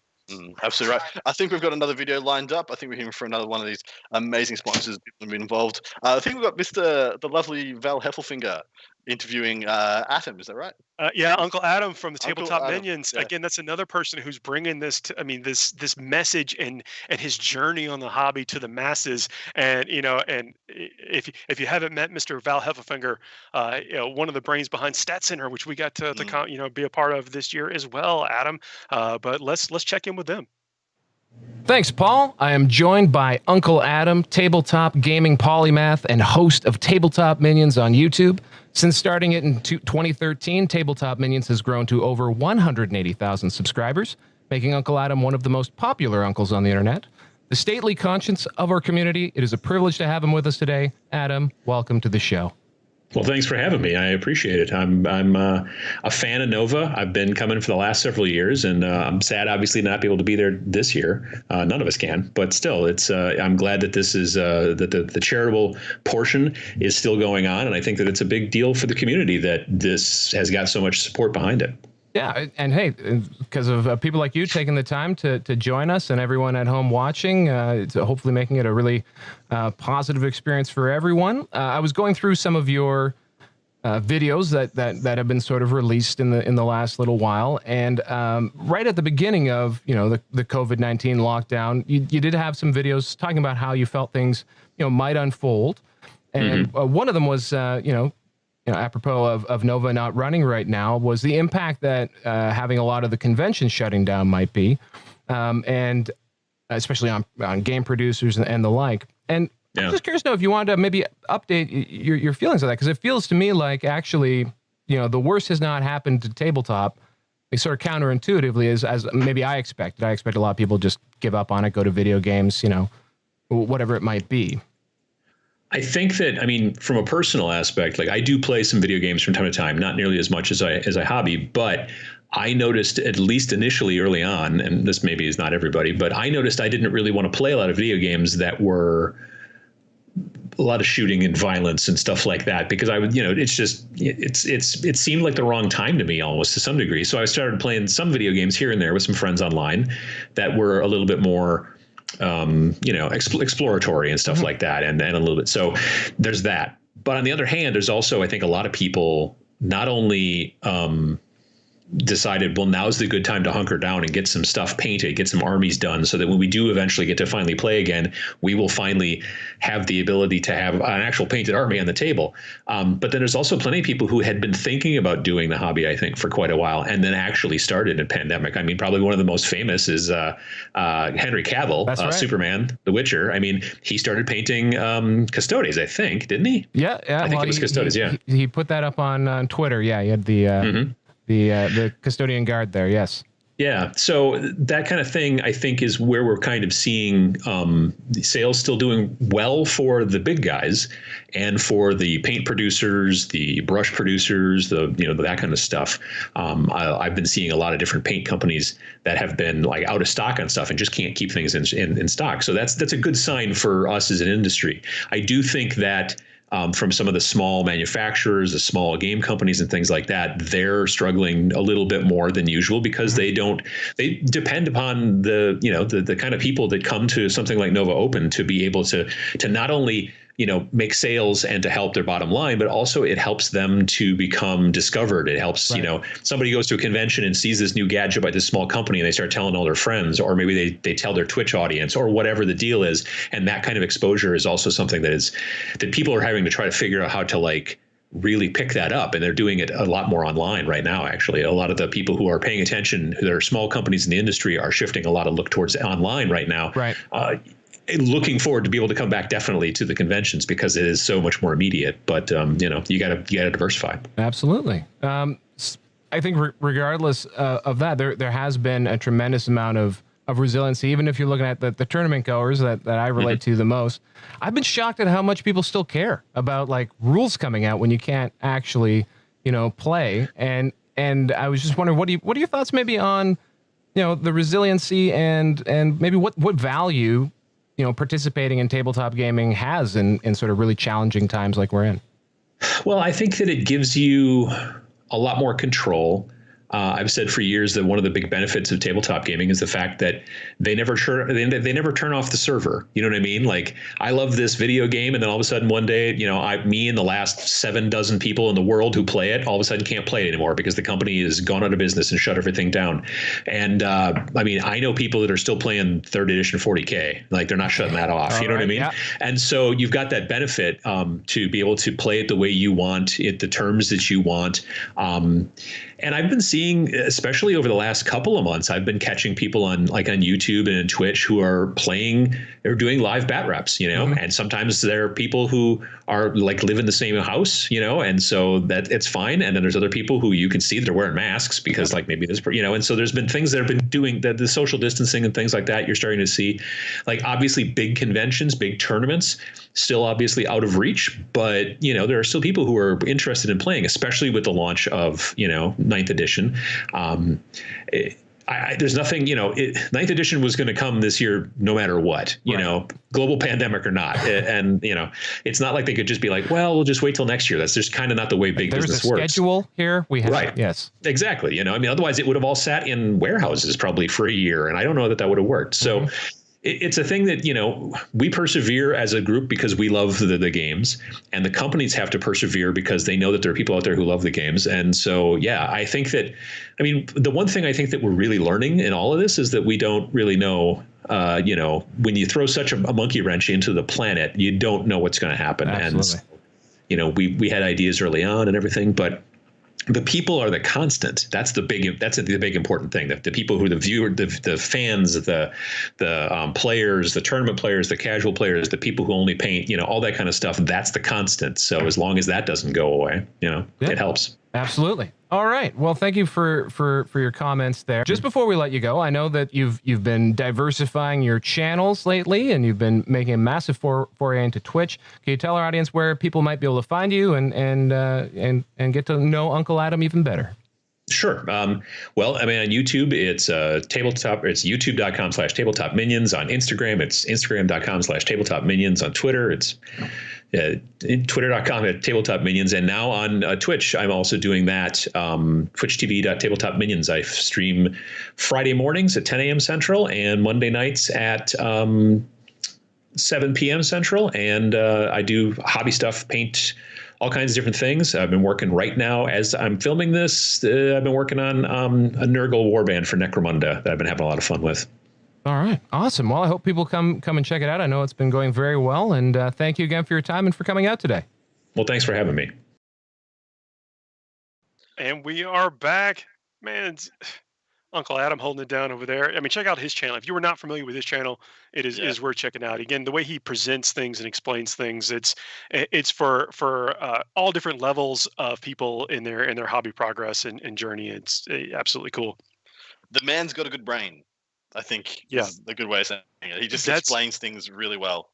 Another gentleman I've had the pleasure of meeting traveling to these events. I met him at LVO as well, and what an absolute gentleman he was.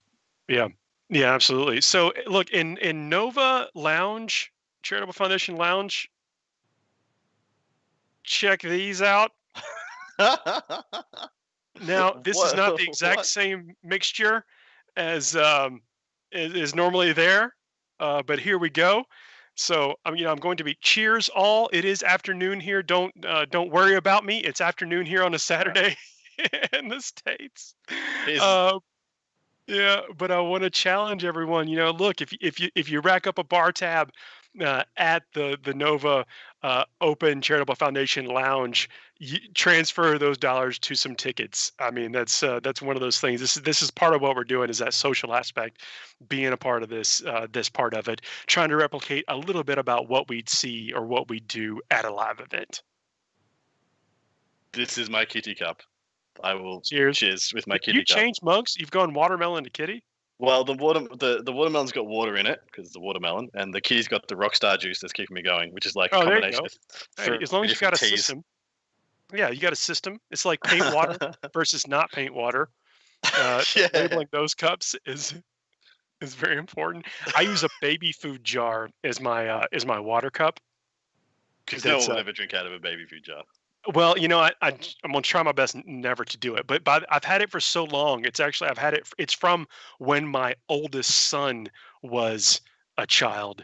And so it is, let's just say the layers of paint on the inside of it are like rings of a tree.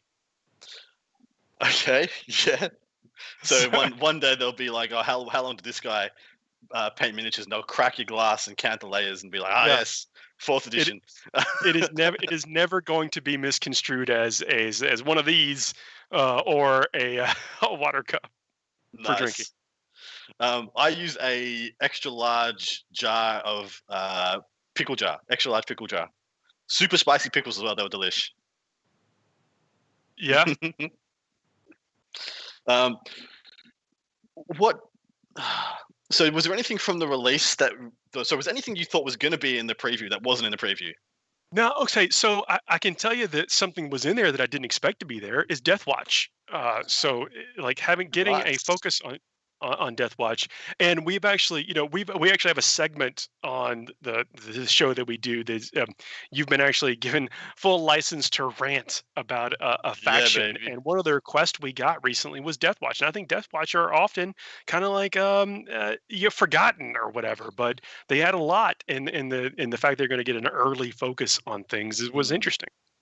Well, it's because they've always seemed to have been a mono build faction. Like, if you didn't like kill teams, well, I guess there was no other reason to play. You like the only reason to play them was because you liked kill teams. But now they're getting access to the full Space Marine Codex, and naturally, with they'll have probably some restrictions or some bits and pieces of their unique flavor added in their supplement. But essentially, you can make any army now with Deathwatch. I don't know how much leverage or what the specials are going to be, but the fact that you can do that, like you can have Thunder fire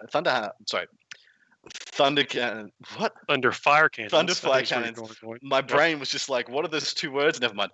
Storm Ravens. You don't have to take the weird alien dropship flyer if you wanted to. You can take Storm Talons, Storm Ravens, Stormhawk Interceptors. I think it opens up a whole new world for Deathwatch players, and a lot to get excited about there. Yeah, and look, and I know we've been focusing a lot on GW models because again, we're somewhat enthusiast and somewhat, I guess, hobby addicts for some of that kind of stuff, and getting news for some of our favorite factions or the army that you're going to start playing, even though you're terribly fighting against it. But there are a lot of non-GW stuff up for raffle as well. So there are. Let me say something close to my heart. The Teenage Mutant Ninja Turtles Shadows of the Past core game box. There are some figures up for fully painted. You know, like this is one of those games. Like not everyone out there fully paints their board games, but the models, because of technology the way it is now, the models are getting so good to where you can actually throw some paint on there, and this is, I mean, look, Turtles. Adam, are you familiar with the Ninja Turtles? Yes, I was Raphael. I had 3 brothers, and we were all each a Ninja Turtle, and we used to beat the crap out of each other. It was great. I bet I would get along with Michelangelo. That's you let me know which one of your brothers was Michelangelo, and if we would get along. But absolutely, he was my younger brother. You'd love him. This is so. Again, I know we focused a lot on the GW models, but there are other things. I don't know if they were passion projects or just things that that the artist wanted to do, but there are cool things. Like I don't know if you display like thankfully I'm able to display some nerd stuff in my actual living areas in my house, and these are things that again you probably want to try to pick up. Absolutely. And what are the other specials there? So we've got the hammer. Anybody had a look at the life-size Stormcast hammer? Because if you ever wanted something to just like lay on your mantelpiece, see, that's something you could put there. You could put in there. Cool, right? It's just cool. And not everyone. You could pass it off as almost anything. Like you don't have to say that's whatever. Oh, people are like, oh, I know. I think you like the Avengers. Like, yeah, this is totally the Thor's hammer or whatever. It could be whatever hammer you need. Or Theoden. Oh, I also liked Lord of the Rings. Like it's a conversation starter. Absolutely. Have it sitting next to your house. Someone breaks in. No one's going to be wanting to be chased by a half-naked bloke wielding the hammer. Like it's just going to be a fearsome thing.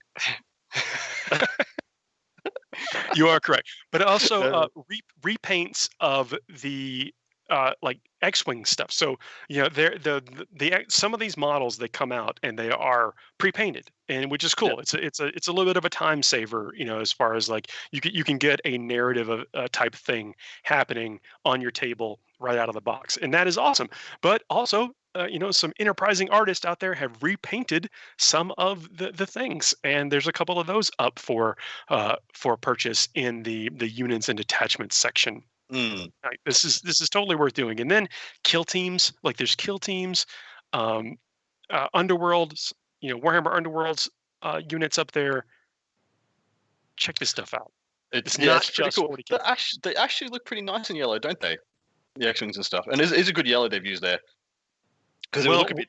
I mean, I was thinking like it was going to be like when you look at it before you zoom in and see them, the close-up pictures, you could be misconstrued saying, "Oh, it just looks like a bit of a drab mustard yellow," but it's got a nice vibrancy to it.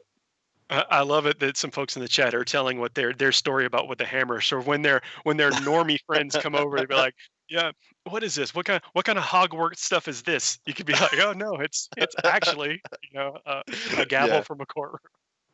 So good. Yep. Hang on. Let me get another one of these. You can't see it, but I have a whole platter of these tiny beers. I mean, why not? Yeah, well, true. I got to cheers on the kitty cup again. Yeah, it's. I think over there on the West Coast, it is still 9 a.m. But in London, if you happen to be checking in, it is almost beer 30. So actually, I think it's exactly beer 30. What is beer 30? 3:30? Like 5:30 p.m. or something. Okay, yeah. It actually means any time. It's like, it could be beer o'clock, wine o'clock. Man, I'm so not down with the kids. I don't know any of these things. I'm just not cool. I'm just not cool. I'll keep you up on the pub technology or whatever. Thanks, We man. also, this is something that office culture invents: Thirsty Thursdays. Yeah, it's true. Yeah. That kind of stuff. 9:30 a.m. in Vancouver. Yeah, please. Look, I'm not going to. I don't know what time you went to work, but if you got off work and this is your evening, then indulge and go for it. But again, this is one of those things. Like at this point in time, we would have the lounge staff absolutely out there. Chatting with the team or with the folks, relaxing from the players, hanging out in that real social aspect, and that's what we're trying to do here. Exactly right. I'm just looking at some of the single models here, and man, I don't actually think if I saw a few of these when I was first skimming through, because I think I was just going straight for that Asmodee. But my God, there are some gorgeous miniatures here, and some of them are very Oh wow! Have you seen the old Tyranid Hive Tyrant, the one that looks like the Queen, the Alien Queen? Oh no, that's awesome! Oh, I love it so much. That's my favorite one. I like that one so much more than the current one. Not to say the current one's bad, but that's just the one. When I got into the game, that was the Hive Tyrant. That's the one I remember as a kid, and it really stuck out to me. I love those wings. I think those are the best wings GW has ever produced. And maybe there are some Forge ones. Maybe there's some Forge ones. Wings are coveted bits, man. Like absolutely. Yeah.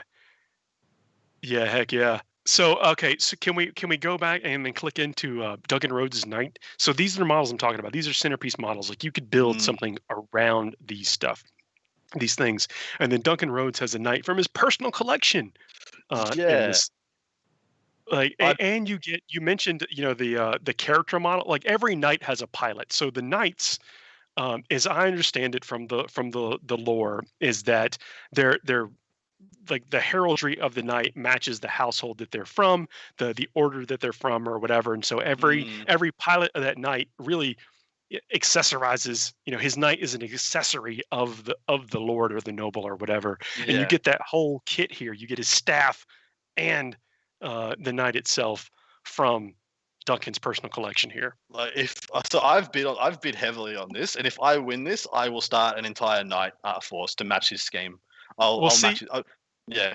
I want to kick in tickets for both. So I want to get this one. I want to get the In Control Knight, and I want to set up these absolute awesome battles. Let me tell you. So, I've got a couple of children, and my youngest, we come down and we get to play. We set up little mock battles. We just say, can you roll a 4+, a 3+, or whatever. We don't go through the rules of the game or whatever. But inevitably, when I let him choose the forces, all the knights are on his side, and I get a handful of like Blood Angel TAC Marines or whatever. And we have to somehow do a convincing battle. And I'd love to recreate some of those things with let's just call it a narrative experience. Yeah. Agreed. I love that stuff. That's how I first started playing the game. My first starter set was the 2nd edition starter set. It had the cardboard cutout flamer templates and blast templates and stuff. And when I didn't know anything about the rules, I think I was 9 or 10 years old, and my parents had bought it for me and all 4 of my brothers for Christmas. And so we all shared in these bits, and we didn't have a lot of money growing up, and so there was just this one. They thought it was cool, just get this one big thing for us all to play together. And thought Warhammer was the way to go at the time, because we'd walk past the Games Workshop and we'd all lost our minds over the miniatures. And we didn't know what we were doing. We were just like, this guy's gonna shoot that one, and then we would just roll a dice and like, he killed him, he's dead. And then you just knock him over and you'd move on to the next dude. And of course, the Dante always fought Gazkul at the end, or the big bosses always got to fight this climactic battle at the end of it, and to finish it before we had to go for lunch. And just those times, man. Man, I will always remember this, is that, we're actually, going to tournaments or whatever, sometimes you have to have a display board for your army.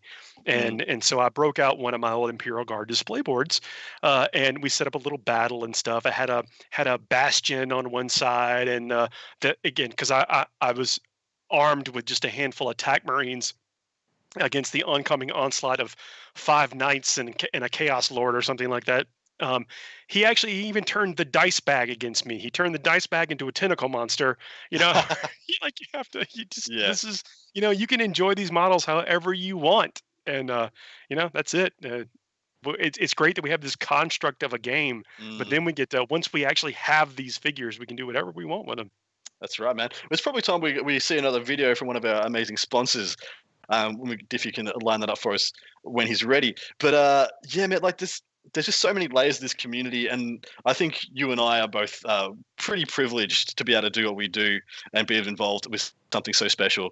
Because the whole community is, I mean, it can be sometimes not the greatest or most positive of places, but I think as soon as you start talking to individuals and don't get to the polarizing nature of some of the things we talk about, everyone's got a heart of gold. It's and Megan brought up in the chat is that if let's say that there's nothing jumping out at you as far as like raffles go, and you just want to put a direct donation into the charities, you can absolutely do that. So you're not limited by the individual tickets or whatever. If that's a tedious thing, you can just do a couple of clicks and then put something into the pot for the charities, and then that's, man, to have the flexibility and the options to do that, I think is so cool. Agreed. Yeah, the direct deposit thing, I'm not sure we drew enough attention to that before, but yeah, it's a very good mode of getting involved. If you're not into miniatures, if you're just here because you like to support the Nova Open, or you're a family member of somebody who's involved, by all means, hit that donate button and chuck some dollars this way. Yeah, this is also, as you mentioned, to tip your bartenders, tip even at yourself with some tickets. It's look, you're not gonna, like, when has donating to charity or even these particular causes ever not left you feeling good at the end? And that's, I mean, even we've talked a lot about winning the stuff, but what you're really doing is giving some money to a good cause and then getting this little extra fun sprinkled on the side. Man, I'm looking at the Abaddon model again. You can't. I'm telling you, that's a centerpiece. You know what that guy does? Like, we know the stats. The stats are he is a pillar of an army, and if you got that, you would completely, absolutely be able to build an army around it. Like that guy, the fact that he exists on your tabletop will make you good at playing Chaos. Yeah, absolutely. Make you good at playing Chaos. Owning a Abaddon, he will make you play better. I'm just looking at his cape. He's got that's the eye of the 8-pointed star of Chaos freehanded onto his tattered cape with some significant skill, I might add. It looks phenomenal. Well, think about it. Like, these models, like, if you were to get it, yes, you could get it and paint it yourself, and you would definitely have it. But you're not going to bring out the artistry and the fact that these things are just they're tapestries, they're art, man. They're these artists have really brought out like everything, like wringed out the narrative out of these models that I know I could not accomplish that. Like, that's well beyond my capabilities and will always be, but I still get the chance to own it via this charity. And the Worthiest Adversary has just pointed out that it encapsulated this perfectly. Yeah, winning is fun, but giving for these great causes and participating in the community is 100% the real deal. Absolutely right. With these prizes are the cherry on top. They are the absolute cherry on top. And yeah, it's just an incentive. It's just an incentive to get involved and give to a worthy cause and be part of something bigger than yourself. Always good times. Knowing that you did it, like, you're gonna be able to tell your friends, like, yo, we did this. We hung out, we watched these guys, we kicked in a couple of bucks, and here we are. I mean, look, I think it's like a minimum of 2 tickets that you have to get just to have your name on the roster, kind of thing. And then, whatever. But if you can't do that, look, it's like not everyone's in a position to do that. Just tell somebody else about it. You have until 3 p.m. Eastern time to be able to kick into this. I mean, of course, we want you to do it right now, jazzing us up, keeping us going till the end of this thing. But you've got until 3 p.m. Eastern time. So even if you can't do it right now, like, if, for instance, if you're driving or you're somewhere doing something else or whatever, or your buddy he leaves you on scene for the next 2 hours or whatever, you can, they can come and do it for the next, I guess, what is it, 2.5 hours or so. Fantastic. Diffie, we've got the next video lined up.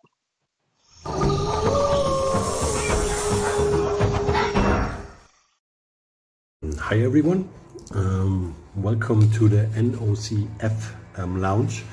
I'm Roman Lapat and I'm thankful of being a part of this, and I also want to thank everybody who is involved in the NOCF, everybody who paints models for it for a good cause, and everybody who's taking part in the lottery to win this.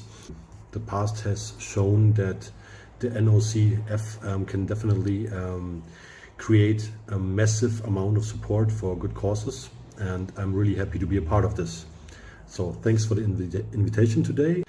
I am involved in the NOCF because of several reasons. It's first, you can support a great cause with painting models, and I love to paint models, so why should I not combine these two things?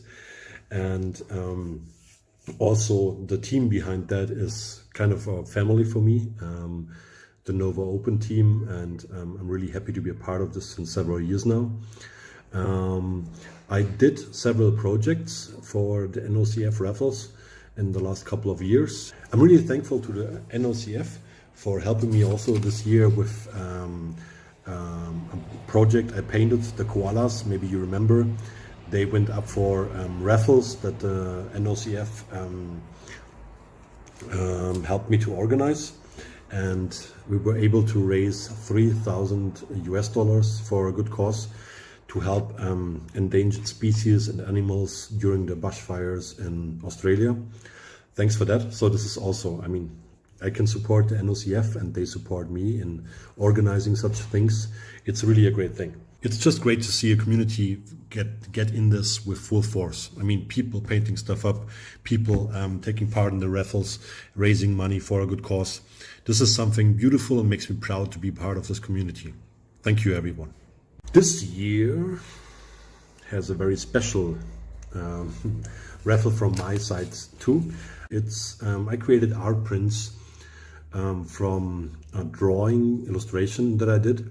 I created a limited amount of 50 art prints. They were sold out in several weeks and were gone rather quickly. But the last one I sent to the NOCF, and this will be actually auctioned live today in the lounge. I can show you mine because I kept one for myself. This is mine, my art print. It's printed on high quality paper, fine art, Hanemühlen paper, which feels like an original. Colors came out greatly, and one of these art prints actually is up for auction during the lounge. So make it yours. It's for a good cause, and it's the last one. They will not be printed anymore, and then they are gone. This is based on a miniature project that I did, and I really was inspired by the shape of the project and had to draw it actually. So I was sitting down and put out my pencils and pen and paper and had to create this. And many people asked me about buying the original, and so I decided to do this run of 50 limited art prints. Make it yours. It's really cool and it's unique, and it's the last one. I mean, it's not unique, but it's uniquely the last one. There you go. Okay. Thank you for supporting the NOCF, and keep on happy painting.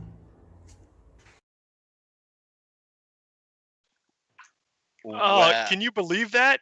I mean, we talk about inspiration of art for inspiration for miniatures, and then he's got a miniature inspiring art. Like there are artists, and then there's artists, and then there's Roman. That is legit. This is, I mean, I've been familiar with his work, but this is the first time I've ever gotten to speak with him. And I mean, absolute charming prince. I mean, and you can now own this. I mean, he mentioned that, I mean, there are only, 50 of them in the world, and you could take one away. And I mean, look at that. That is really cool. Really special. He came to Austin to do a class. I took a painting class with him. Wonderful guy. Yeah. Definitely one of the nicest. I learned a lot of painting stuff from him the single day of the class I was able to take. And he's just super nice, super informative, great guy. The sincerity. I mean, that was that I just picked up from him just in the time we spoke is absolutely awesome. And look, I'm going to be bidding on that print now. Actually, that was one of the few videos I hadn't watched before this, and after watching it, then I was like, yeah, I love it. I love that he broke down his process as well. You saw the layers in which he added his contrast, he added his paint, he added his colors. Phenomenal, really inspiring, and really, really insightful. No, I found myself when I watched it, when it first submitted a couple days ago, I'd like to point out these were all amassed within a couple of days. Like this, not only did they do some work before this, getting their miniatures and stuff to the raffle, but then when they were called along to do this extra thing, this all like coalesced in a matter of days, and that's just a testament to them believing in the cause, and hopefully how much you guys believe in the cause, and to keep those tickets coming. Yeah. Yeah, absolutely right. What other ones we got left to go? Actually, sorry. Go. Well, we got Thomas here, so let's check in on Thomas's. Where are you at, my man? He's done. He's done. He's just like that. You're like, he's finished. Complete. Can you throw up a couple of pictures on your Instagram or Facebook, Thomas? Yeah, I'm gonna go let it dry and take some pics. Yeah, where can they find you if they want to check out the model right now to see if they want to put it in their collection, which you do want to put it in your collection? Yeah, I'll put them on my Instagram, GoatBoy40K on Instagram, and then I'll send it to, who do I need to send pics to? Do you think best, Paul or? Yeah, you can send them to me. I'll put them up, but I'll definitely put them on yours, and so they can find them. Is it GoatBoy Bowls? Yeah, it's Instagram.com. WW's, It's Instagram.com/GoatBoy. So look up GoatBoy40K, and that will be the only one that comes up. Yeah, well, we told you Thomas paints fast, and he does. It's like you can get like this is absolutely awesome. Is that a bloodletter head mounted on the front? It's a bloodletter skull. It's the skull from the skull thing. So so basically he has a very thin layer of flesh over him, and then when it comes off, that's the skull that's left over. That is awesome. You can see it on our screen now, but what you're going to be getting is a immaculately painted version of that. Oh yeah, so it's got some. I was doing some some hexes or freehand on one of the legs, so that's what I was ending off with. I just sent you the email to send the pictures to, and they may be able to make their way onto the Nova Open Charitable Foundation site. So you should be there already checking the stuff out, but now you might see some additional pictures. So that's it. So yeah, I mean, the live auctions, those are things, again, only open up for this particular thing. So check out Lynn's, get the Gloomspite Gids, check out Roman's art print. I mean, how fabulous is, again, seeing that video and watching this process and how, again, he like put it together, absolutely awesome. And then now Thomas's Go Boy original painted right before your eyes. It's not the magic of TV or whatever. We are fully live. This is full frontal 40K action. And what a phenomenal job you've done, Thomas. Thank you very much for your contributions, dude. Phenomenal. We'll probably still check in with you. We're going to run this for the next little bit or so, but we'll still check in with you. Div, can we queue up a message from our next guest? I think it's going to be Reese Robbins. Yep. Let's do it. We'll be back in just a couple minutes, guys. Hey everyone, Reese here from Frontline Gaming. Normally I'd be emceeing the Warhammer 40,000 stream at the Nova Open tournament. However, as that's not happening, I'm here today to tell you about the Nova Open Charitable Foundation. As someone whose mother was afflicted by breast cancer, I can tell you that it impacts not only the individual, but everyone around them as well. The sooner that we can come together and defeat this ailment, the better. The Nova Open Charitable Foundation has donated hundreds of thousands of dollars to worthy causes over the years. You can be confident that your donation will be put to good use. All you have to do to contribute is purchase raffle tickets for the Nova Open Charitable Foundation silent auction. In addition to contributing to this noble effort, you're entered into the chance to win awesome prizes that have been generously donated by sponsors and artists. So what are you waiting for? Donate today, enter the chance to win some amazing prizes, do a good deed, and possibly save lives. Thanks for watching. Thanks for supporting the Nova Open Charitable Foundation, and happy gaming. Can we go back to the countries and stuff? We are back. I was mentioning full frontal 40K action. And look at what a mustache. He needs to go back in time because there needs to be a 70s like cop show made about that mustache. Yeah, thanks a lot, Reese. I mean, talking about causes that are important to them. These are things. I mean, I know we've focused on the charities, and heck, there's going to be a replay. Like we're going to play those videos again, or this whole thing again, and listen to the charities that we're supporting. I mean, it hits you, and then to know that, as you know, I talk about things that we have in common. It's like we share stories about how these causes affect us, that they're important to us in many different ways. Yeah, dude, so true. And just seeing how far apart we might be, but how close we are in the things that we affect. We've jumped over to the blip screen, the GSC blips on the board screen. Have we grown a bit in the European areas? Are they just waking up and smelling the roses? I think we've seen a spike from the UK and certainly Canada that we talked about before.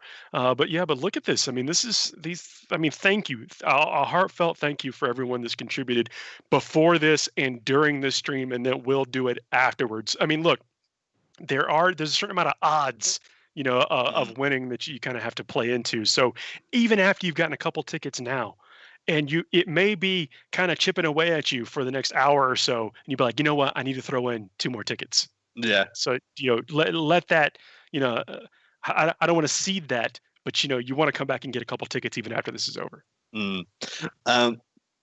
So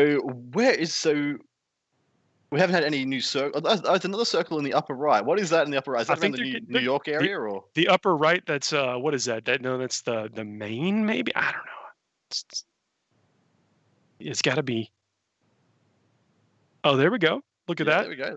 Yeah, New Hampshire, the New England area. That's the New England area. Yep. Boston. There we go. Yep. Close enough. They're pretty close together, right? Seems right. Well, they actually are. You could travel. That's one of the in the U.S. That's one of the areas that you within a couple of hours you could be in a whole different state, like a whole different like culture or whatever. Like where I'm from, I'm 5 hours from anything different, whatever. But up there, everything's a little bit more tightly packed. I'm in Australia, so you have to drive like 12 hours to get anything different, and then when you get to something different, it's just desert, and then you're like, okay. Congratulations. in a very dangerous area, I think. Even the plants can get you where you are. The plants don't like us. No one likes us here. Humans are never supposed to come here. But unlucky for us, most of us didn't have a choice. We were just dumped here by the British. So I think we're going to check in with our co-host here in just a second to bring some more of that good cheer. And I'm gonna, if I can bring us into the next segment. Cheers. Speaking of cheers. Yeah. Kitty cup. Cheers up. Yep. I need a better labeling system. I think yours is a little bit easier to manage over there. I'm marketing mine really well. Gonna be a rush on Amazon kitty and watermelon cups. That's right. Well, you're dual wielding, aren't you? So I should do the same. There you go. I'm in flavor country right over here. I've got 3 different options over here. That's well, I do as well. But yeah. Nice. Man, you got to grease the gears, mate. There you go. Yeah. Well, let's hear from our co-host, and then we'll come back to us. Welcome back. We missed you guys. Now we're gonna make our 3 favorite, most popular drinks that the bar has made in the last 10 years. Thank you for that wonderful introduction, Megan. Welcome back, guys. We are going to make your 3 favorite drinks. So my job is to make the Long Island iced tea. Long. Takes me back to 21, which was a long time ago. So for a Long Island iced tea, you need vodka, gin. Sorry, I didn't think you would miss that. Late as always, and stealing the liquor. Rum, triple sec, lemon juice, and a splash of Coke. Tequila too. Can't forget the tequila. So, first of all, we're going to put all of our favorite liquors. All the boys and girls are going into the pile here. It's an ounce of each. Wow, that's a lot. An ounce will do ya. the cup big enough? Yeah, should be. Should be. We'll see. Also, an ounce of lemon juice. Cap goes on. We're gonna shake, shake, shake. Shake it, shake it. Don't drop the glass. Technical difficulties here. Woo! It is. Hey, you guys know I'm not the Her middle name is not Grace. No, it is not. And I'm not the cleanest bartender. Yeah, that's why I have barbacks, which is usually our mom. And we wish our mom was here. She's the one that started all this in the very beginning. I'm sure we'll see from or hear from her soon. Or you'll see her and we'll hear from her soon. You knew what I meant. All right, girls. Ready? Yay! The famous Long Island iced tea. Cheers! Woo! That's a strong one. That's a bad memory in a glass. So on to the next drink. We're going to make a Moscow Mule on this one. But before I start, I did want to say, great job on those donations and those raffle tickets. You're doing such a good job at getting us close to that that mark that we're trying to make. So keep the donations coming. Guys. Keep it coming. You're doing a great job. 50 grand. Okay, so Moscow Mule. Fun fact, it's not from Moscow. Really? Where's it from? It's not from Moscow. Another fun fact, this drink saved Smirnoff. This was originally made with Smirnoff vodka, and this actually saved the brand. They had almost filed bankruptcy, and then somebody started making these drinks, a lot of these drinks, which saved the brand. So to those of you who helped save Smirnoff, job well done. That's all I have to say. Keep it up, guys. Okay, so to make the Moscow Mule, it's going to be basically just a shot of vodka and ginger beer. So I had a very fine helper over here who, before we started, she went ahead and poured my shots for me because apparently last time I was putting a little too much in my drinks. Always. So we're just going to do our shot of vodka. Precise measurements are the key. We might not make it through the day if we keep on drinking all week. Sometimes it's more fun if you're not precise. Another fun fact, did you know that 90 cents to every dollar that we raise goes to those 3 foundations that we talked about earlier? I thought it was only 50. No, 90. 90 Wow. cents. 90 cents. That's unheard of Very unheard in of. the charity world. So, Keep it up, guys. Okay. All right, right, ladies. good? This is going to be the best one you've ever had. Did you name it? Yes. Cheers. Cheers to you guys. Keep up the good work. Keep it up. Oh, that is good. Very good. All right, who's ready for the #1 drink of all time I am. in Nova Foundation history? You ready? Because I'm going to make it for you. All right. Scene change. Hopefully I won't do anything and Nice drop it. job. I didn't. Yay! So I'm going to make an old-fashioned. So everybody loves these old-fashions. I love the old-fashions. I learned some fun stuff last year. So, Knob Creek. Who would have thought? A lot of people requested this last year. I loved it. You loved it. So we're going to use it this session. Okay, so I started, well, the recipe calls for orange slices, which I do. And then the recipe calls for the cherries, which I do. But the Florida cherries. Well, yeah. Yeah, because I guess you could do different kinds of cherries, but this is the best. There is another cherry someone told me about last year. If I remember, I'll let you guys know. But I add blueberries to mine. So you can do blueberries and orange and the cherries. You can do the blueberries and the cherries. You can do it all. I use all 3, and it's super yummy. If you've never tried it before, I had some people that let me do it and show them last year, but some of y'all didn't, so I didn't. So. But we're from Florida, and we're broadcasting live from Florida, so it only makes sense that you do the Florida Gotta try version. it.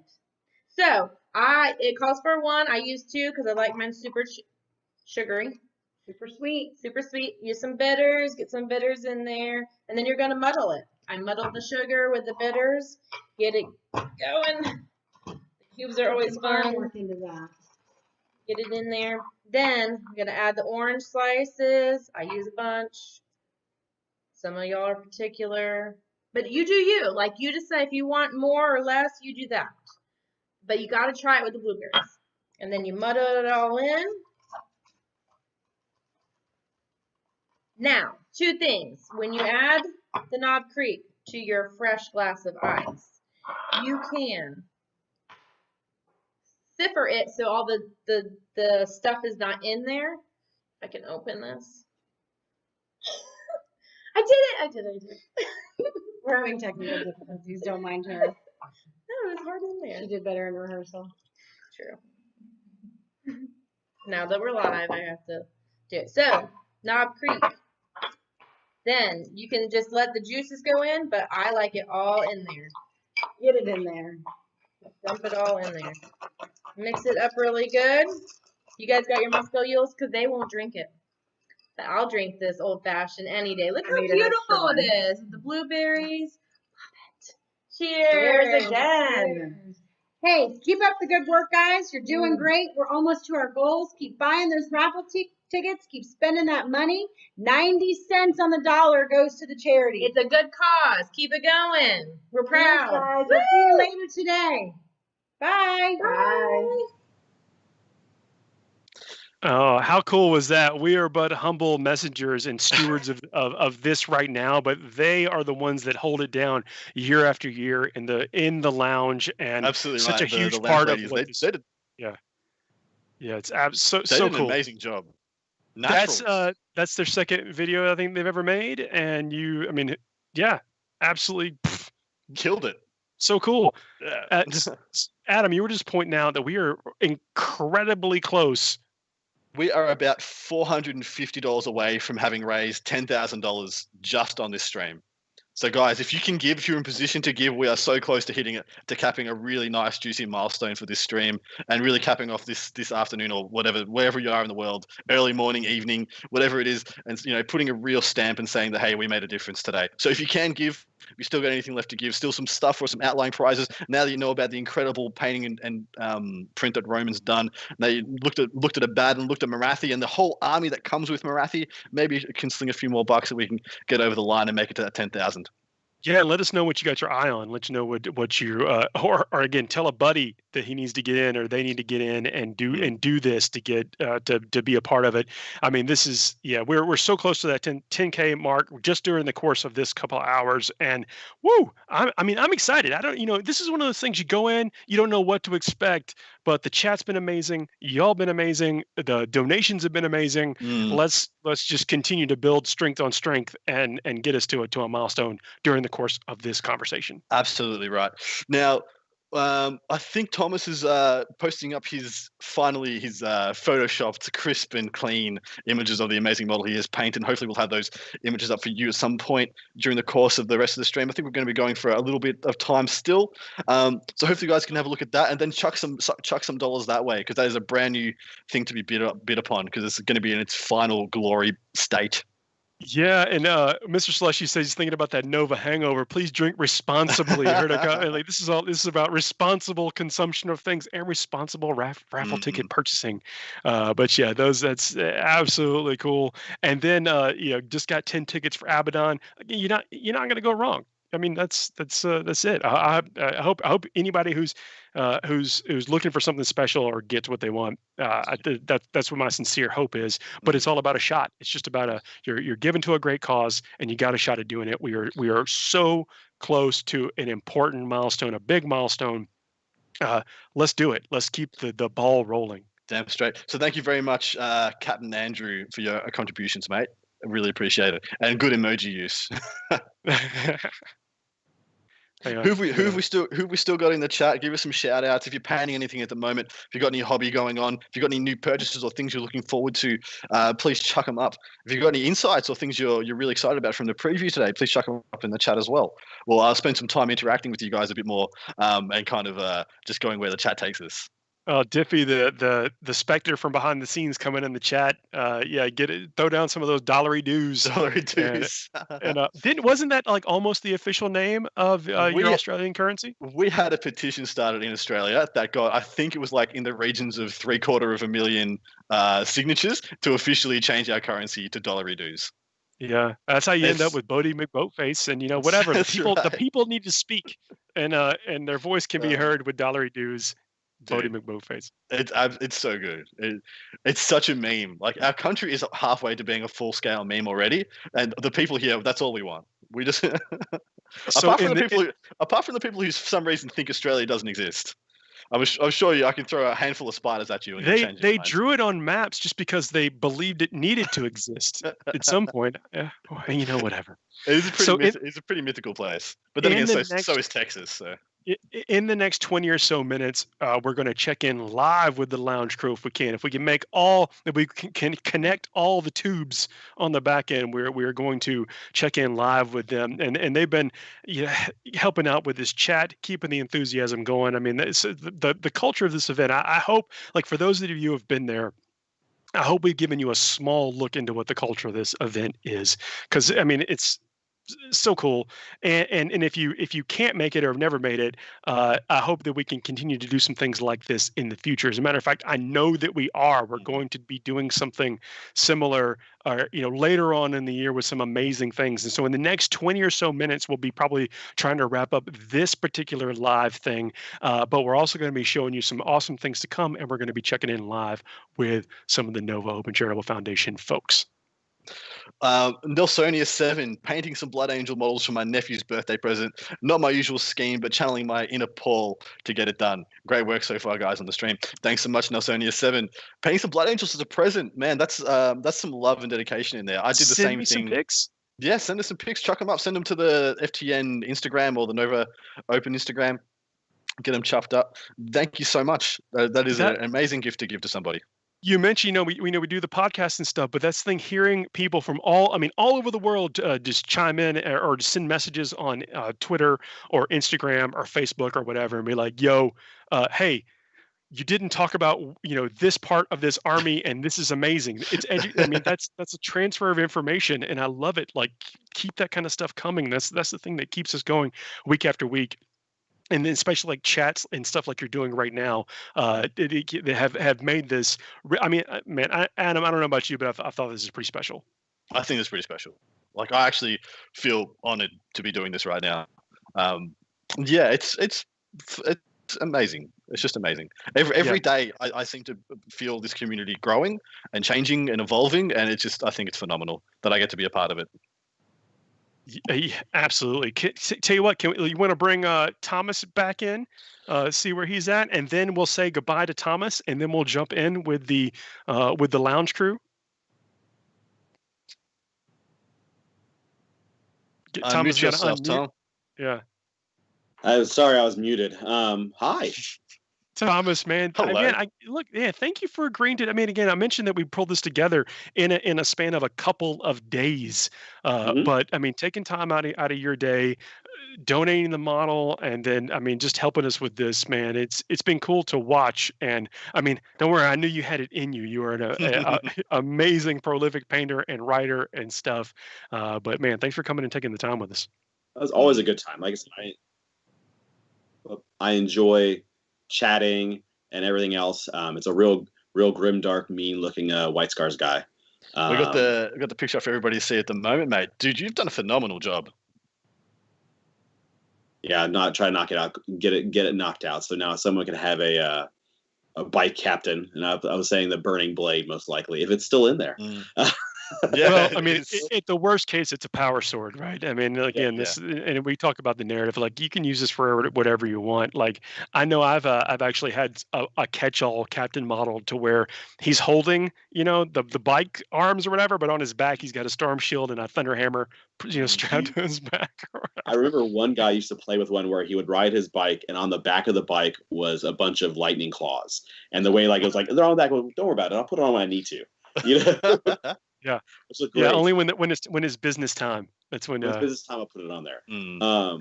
But I wanted to, big like this year was going to be the year I was going to actually get to go to Nova.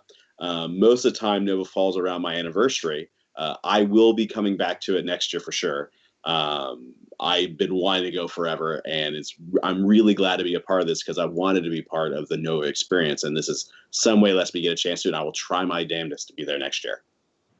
Yeah, well, I mean that's it. We're all looking forward to 2021. I mean that's really where we're at is being able to get out to these things in the Nova specifically. I mean, what has been built? I mean, it's been going on for several years. I think this is the 11th year of Nova, possibly 12th. I know I've got the 10th edition Stein right up there. I'm supposed to show my shelf where I have things that are difficult to store, and the Stein is right there.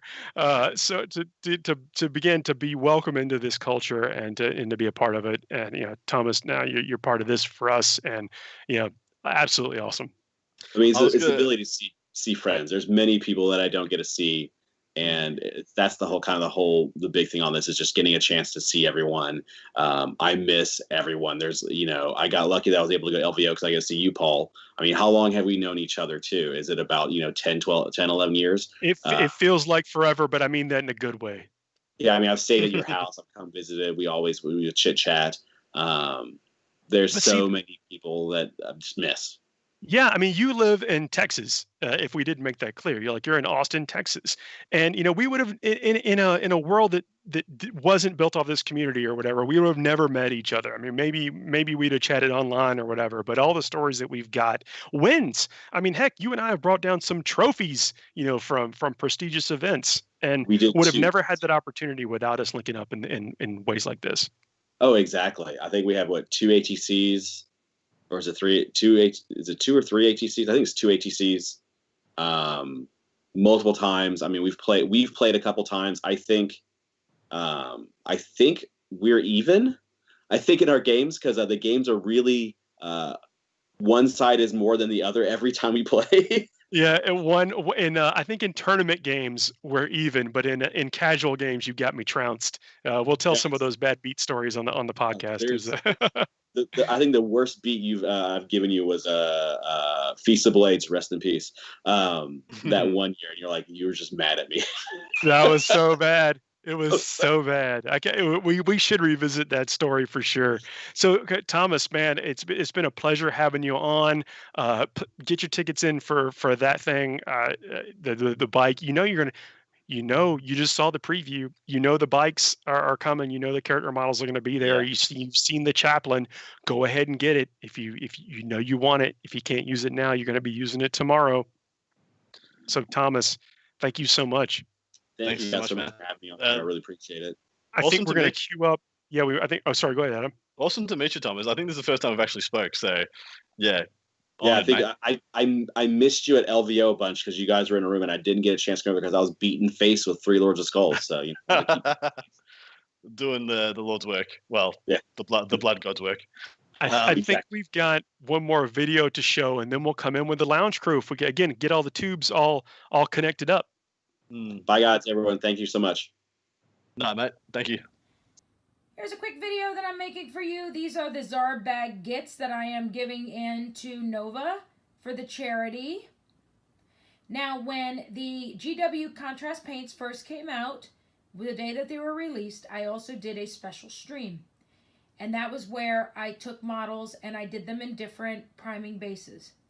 This particular group was done over a Zenithal prime base, which truthfully I think came out the best.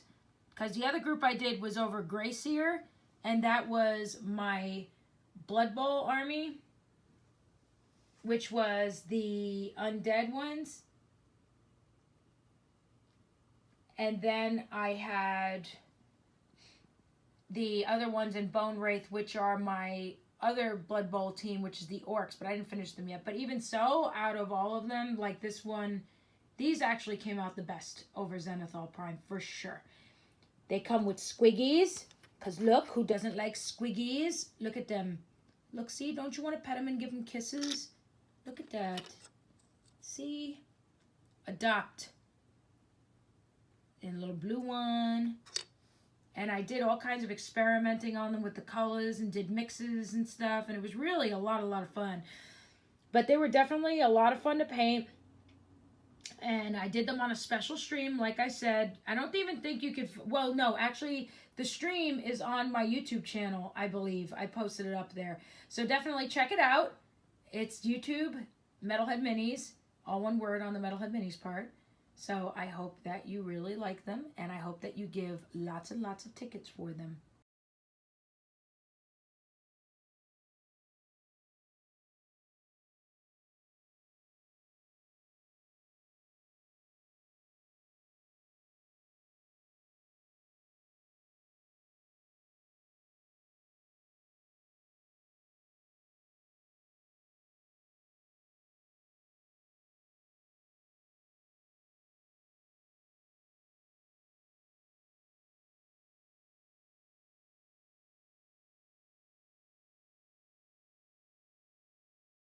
Crew. We miss seeing you guys this year for sure. Oh, and y'all been in the chat absolutely holding it down. Thank you very much for joining us. We've enjoyed chatting with everybody. You guys have been the absolute champions of this, and I love your work. Like, you guys on the videos are superb. How cool is that? I mentioned that was like a new endeavor, and it is. I mean, I think one of the highlights of this show. So you guys are making a Nova Open specialty. Tell us what you got there. Yeah, so right now I am putting together all the little beers, and if anybody has come to a bar, I have known what the little beers are, and the beers are so delicious. So yeah, how did this custom come about? What's the story behind this?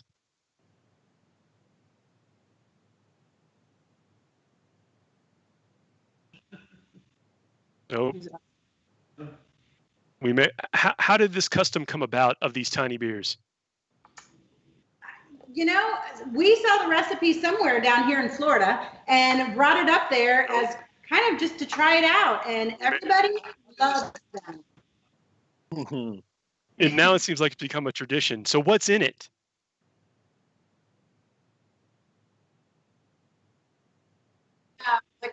Three and half and half. So liquor 23 and half and half. I don't have that same concoction here, but I have been joining you in spirit. Well, but we made one for you. Oh. There you go. Thank you very much. You're welcome. I unfortunately only have my Rockstar Kitty glass to cheers to, but fantastic. Absolutely delicious. So, okay, I mean, I do mean it. You guys have been in the chat and communicating with the folks, both new and old, that are now part of this experience, and it is absolutely awesome. So I don't know if have you been seeing if we can switch back to maybe a view of the tickets and where it's been coming in. I don't know if y'all have seen it, but you can see it now of where everything is happening. I know I'm making Diffie go through the paces, but I wanted to show y'all. I mean, did you think that we were going to have this type of response from all over the world? No, it's amazing. Way to go, guys. We're so excited. Sorry. We're super excited. That map is crazy. It's amazing how far Nova has reached, and to think of where it started years and years ago. In our cousin's garage or basement or something. How amazing is that? Well, it would not be as legendary as it is without y'all. And again, thanks for all the lead up and doing the stuff for this, getting us here and then being a part of it today. It's so awesome. Well, thanks for having us. We've enjoyed it. Keep up the good work, guys. We're getting closer to our goal every second. Keep the money coming. Keep the drinks flowing. And we have some local beers in Florida, so we were gonna tell you guys about those, but we have a First Magnitude in Swamphead here locally, so we know you guys love your breweries up in Virginia, so and then all over the world clearly have them as well. So But up in Virginia, when we're doing it, it's just so great to be able to highlight some of those. And we can't thank you guys enough for everything that you're doing. It really goes to great charities. It's near and dear to all of our hearts for the last 10 years. And we can't wait for 2021. Yeah, again, we're going to replay this so people can hear y'all's messages again. We'll also put the videos that y'all did, if you don't mind, up for people to view and stuff after this. I mean, again, I can't stress enough just how amazing it is to hear from y'all and to transfer just a little bit of that culture to this virtual environment in this world that we're living in now. So yeah, I can't wait to talk to y'all again. Thank you so much. Part of this. And thanks to you guys, Paul, Adam, and Josh. You guys, we can't do it without y'all. Oh, come on. We can talk about 40K all day, but y'all are really bringing it together. Yeah, absolutely right. Yeah, have a great rest y'all's afternoon, and please, again, they've been one of the biggest messengers of this. Like the money that you would normally be spending right now in the lounge, transfer that to a few tickets now, and help us close this out, in a big, meaningful way. Mm-hmm. Cheers to that. Thanks, guys. Cheers. Cheers. Thank you so much again, ladies, for all you do. Couldn't have done it without you. Phenomenal. Ditto. Thanks, guys. Thank you. Bye. Have a good evening. Out from Florida. Oh, Adam, how cool is that? That's amazing. What a special group of ladies. Yeah, and for folks that have just got it in the chat, yes, I've absolutely talked about Blood Angels. He has, several yes, times. that is that miniature that you bought raffle tickets for is now painted. That was one of the I guess the things we wanted to see if we could do is paint that a studio quality miniature in over the course of this live stream. And now as we're wrapping up our live thing, we're going to talk about something coming up in the fall. Lay it on us. Well, we may be doing this again pretty soon, or this type of thing pretty soon, especially after the response of this. And we've got some big things happening. When I say big, I mean of epic, titanic proportions. I don't even know. I don't even know all the details here. Well, I think we're going to get so this video is a bit of a preview of things to come. So if you haven't subbed already, sub to the channel, follow us on Facebook, follow us on Instagram, follow us on the webpage or whatever, and then we're going to potentially be doing this type of thing again, and you want to make sure that you know about it. And I'm going to show you something that is upcoming in the fall, one way or another. I'm just like, oh, what is it? I know what it is. I'm just joking. Building theoretical tension. I'm ready to go. Let's see. I mean, this is actually, let's first look. Let's take a look. Oh, tuning in from Germany. Heck yeah. Oh, that's brilliant. Yeah. Yep. Yeah. Yeah. And sorry, go Paul. So I've gotten a couple pictures of this along the way, and so this is a little bit of a work in the progress of getting this. When you get a big model like this, that is not just the same as taking it out of the box and slapping it together, or whatever. And then but one of these things, we talk about the artistry of the model. You're going to want to spend the extra time and do the things like, look, was he washing the stuff? I mean, that's with resin. Simple grain, babe. Different. Yeah, it's a whole different process of putting together things in plastic, and this kind of gives you a look into how you make a museum quality Titan. I mean, this is one of the things. Some of these models, they're not for beginners, and we're going to see a little bit of look into that. So what are we seeing here, Paul? Tell us what this is. What is going on? This is going to be the making of a Warlord Titan. Why? What's happening with this Warlord Titan? What is the modus This will operandi? eventually make its way up. You will be able to get raffle tickets to own this beautiful monstrosity. This absolutely, this sexy beast of destruction. Look at him. He's got his power tools out. He knows he needs to double reinforce these joints. These things are load bearing. These things are absolutely load bearing. Double pins. Has he got the brass rods out as well? What's he pinning? I bet we're going to see some brass rods. That's epoxy, that's going in. Like regular old dime store super glue. You probably don't want to be using for some of this stuff.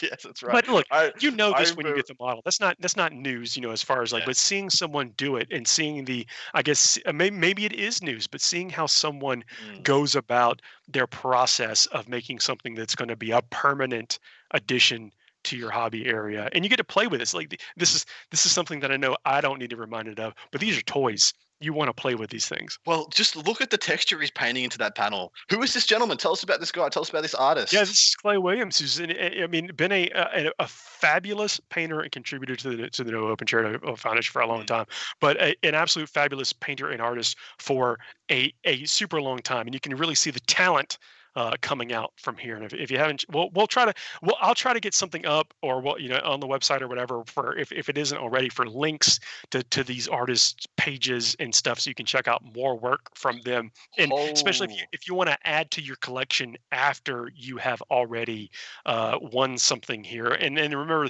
the raffles are going to be open until 3 p.m. Eastern. That is 2.5 hours from now.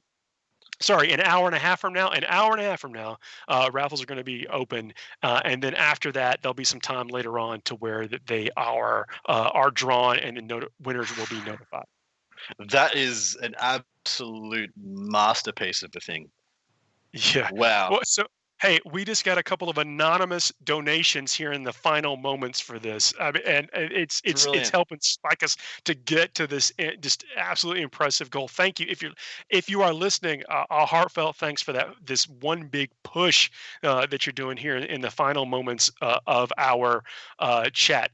And I think I can share the amount. And I just got I got chills. I don't know if you can see it on the deck. $1,500. Wow. Just My came God. in. Yeah.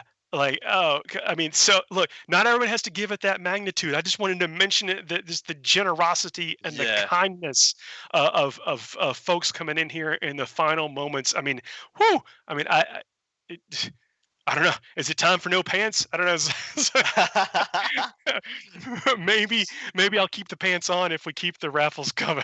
So our new total right now is 67,726. We opened today's I think we opened today's at 55,812. So that is $12,000 or thereabouts raised during this stream. That is incredibly great. That is phenomenally brilliant, guys. Thank you so much. That's guys. God, yeah, everyone listening, and if you're watching this in the replay, and you've got a little bit more time to dig in, you got to get to a spot to where you can do that. Thank you so much. But for this last push in these final moments here, like I'm overwhelmed. I'm absolutely overwhelmed. Me too.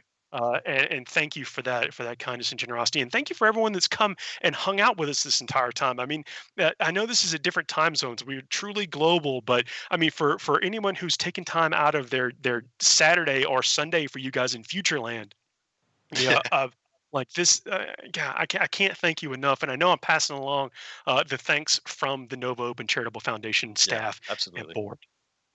Absolutely. So many people have come together to make this possible. So many people have given their time and their love. Paul and I being the least of them, essentially. And yeah, it's just what an effort and what a result.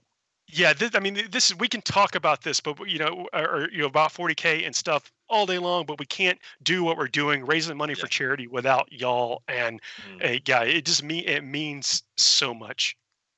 Yeah, it means so. Yeah, I think that's a good. So Josh has just chucked in a really intelligent point. Maybe we should replay the board of directors video. I think that is a great idea. We'll switch over to that right now. Let's do that, and then maybe the organization video. We'll see. We'll see what we got time for. Yes, absolutely.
behind the scenes. Muted.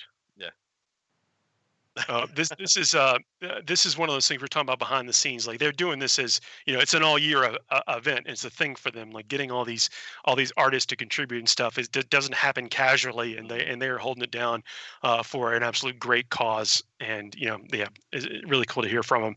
So I think if we can, we may play a couple of the organization videos that this charitable foundation supports, and then when we wrap up in a couple of minutes, I think we can maybe play some of the raffle videos and stuff. It may take us a bit to get that going, taking us to for the next bit.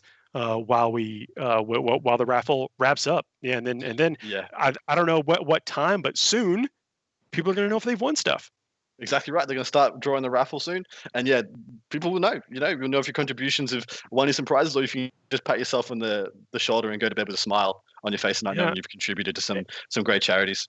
And if I don't say it, thanks for our special guesting, because like some of these pre-recorded videos, like with Goobertown, and you're going to see a couple others coming up. We got some from some other factions and groups out there that have given us some recorded segments. Like they had to take time out of their day to do that, in addition to everything they've already done. So again, thanks to everyone that's contributed to this, and it took a village, and it seems like it's been a worthwhile endeavor.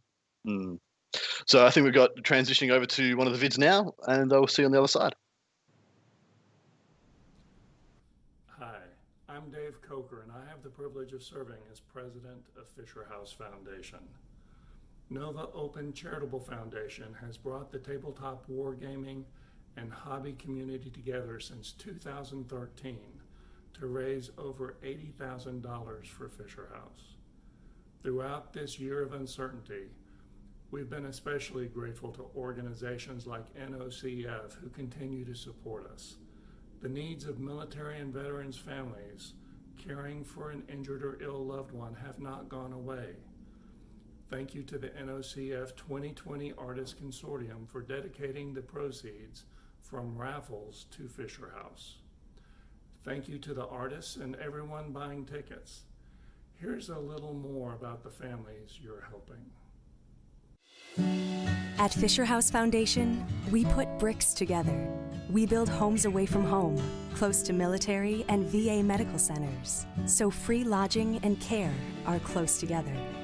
But more importantly, we bring families together so they can recover, heal, and ultimately put their lives back together. Imagine what more we can do together.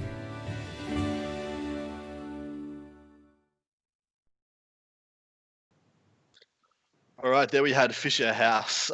Those of you who don't know, I think they do some pretty special, incredible work, keeping families together during pretty hard times. What could be more important?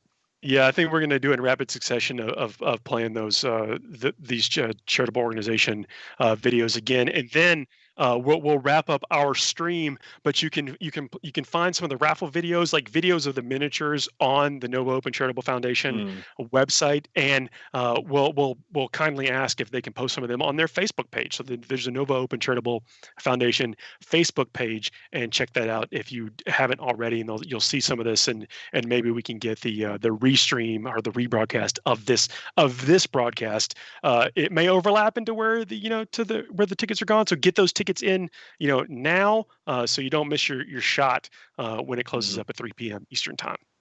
I think we're going to hear from is it BCRF now? Yep, jump over there. I love this one. This one hits me right in the guts. Enjoy. Hello, I'm Myra Biblowit, president of the Breast Cancer Research Foundation. On behalf of all of us at BCRF, we send our deepest thanks to everyone involved with the Nova Open Charitable Foundation. This year has been challenging, but NOCF rose to the occasion and doubled down on the causes that have long been important to your organization. Once again, you ignited support around breast cancer research through your summer raffle.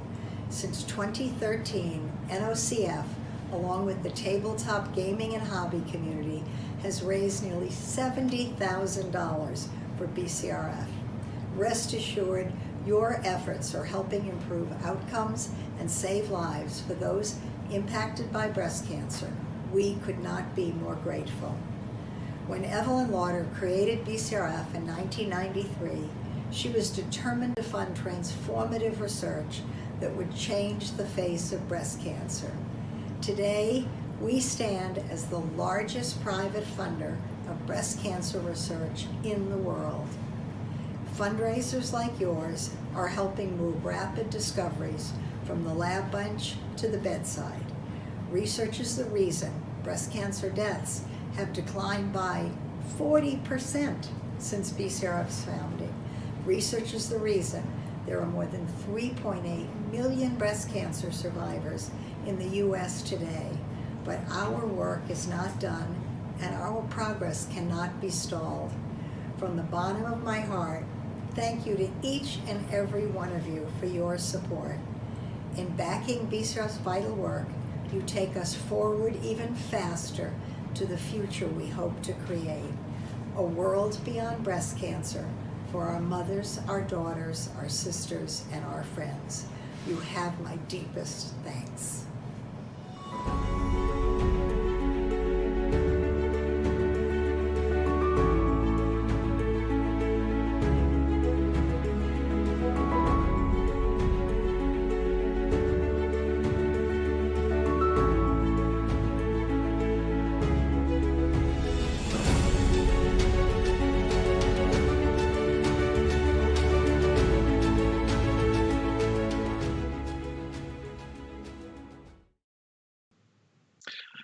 And we're back. Yeah, the chat. I mean, the sentiment is strong there. We will see you again in 2021 in person, you know, and as much as we can like this. I mean, I think we're all comfortable with like Zoom calls and stuff now. Our time is pretty scheduled with this type of stuff. But man, what a fun experience this has been. Absolutely, it's been quite special, man. And just giving another update, we've just had a new total added to the running tally. We're sitting at $67,880. So we've just had another $160 odd added onto the total there right at the end. Fantastic, just yeah. God, so I mean, we're just a breath or two away from $70,000 going to charity. Like that's, you know. I mean, again, it's astounding. So, you know, there are. This has been an amazing experience, like I mentioned before, and then knowing that we're doing something for a great cause, and then everyone coming in and being a part of that experience. Yeah, I mean, what more can we say, guys? This has been a stupendously amazing experience. I think we've got one more charity of the contributors left, and this will be Doctors Without Borders, I believe. We'll play that. We'll and then we'll come back and then we'll say good afternoon, good evening, good night. Do a Truman outro. So we'll jump over that now. Hello, my name is Master Police Officer Tara Kreider. I am the Vice President of the Arlington County Police Department Friends and Family Fund. The Nova Open Charitable Foundation and its tabletop gaming and hobby community have annually donated thousands of dollars to the Friends and Family Fund. Several years ago, Nova Open requested police security at their annual convention, and since that time our relationship has grown and become like family. The Friends and Family Fund is forever grateful for the generosity and compassion that NOCF has shown our police officers and their families. We may be just as disappointed as anyone by the cancellation of the 2020 Nova Open. However, during these unprecedented times, Nova Open has been determined to continue their mission, and we are so proud and humbled to be among the recipients of their fundraising efforts. The Arlington County Police Department Friends and Family Fund has helped so many of our sworn and civilian employees since our creation in 2011. Our charity began when one of our officers was diagnosed with a brain tumor. We provided support in many ways to him and his family during this difficult time. Sadly, our brother in blue passed away after a courageous battle. We still consider his wife and son a part of our family. Since that time, we have provided all sorts of services to our officers and their families: financial support, cleaning and lawn care services, meal trains, and child care, just to name a few. We have been there for our police officers and civilian employees during their hardest times. Our assistance even extends to our sheriff's office, fire department, dispatchers, and Commonwealth Attorney's office within our community. We know that we would not be able to make a difference in the lives of so many people if it weren't for organizations like the NOCF. Our heartfelt appreciation goes out to the NOCF board, the Artist Consortium, and to all the sponsors who support these fundraisers and make them possible. To our Nova Open family, stay safe, we are thinking of you. And for those supporting the cause and buying tickets, good luck. We thank you from the bottom of our hearts.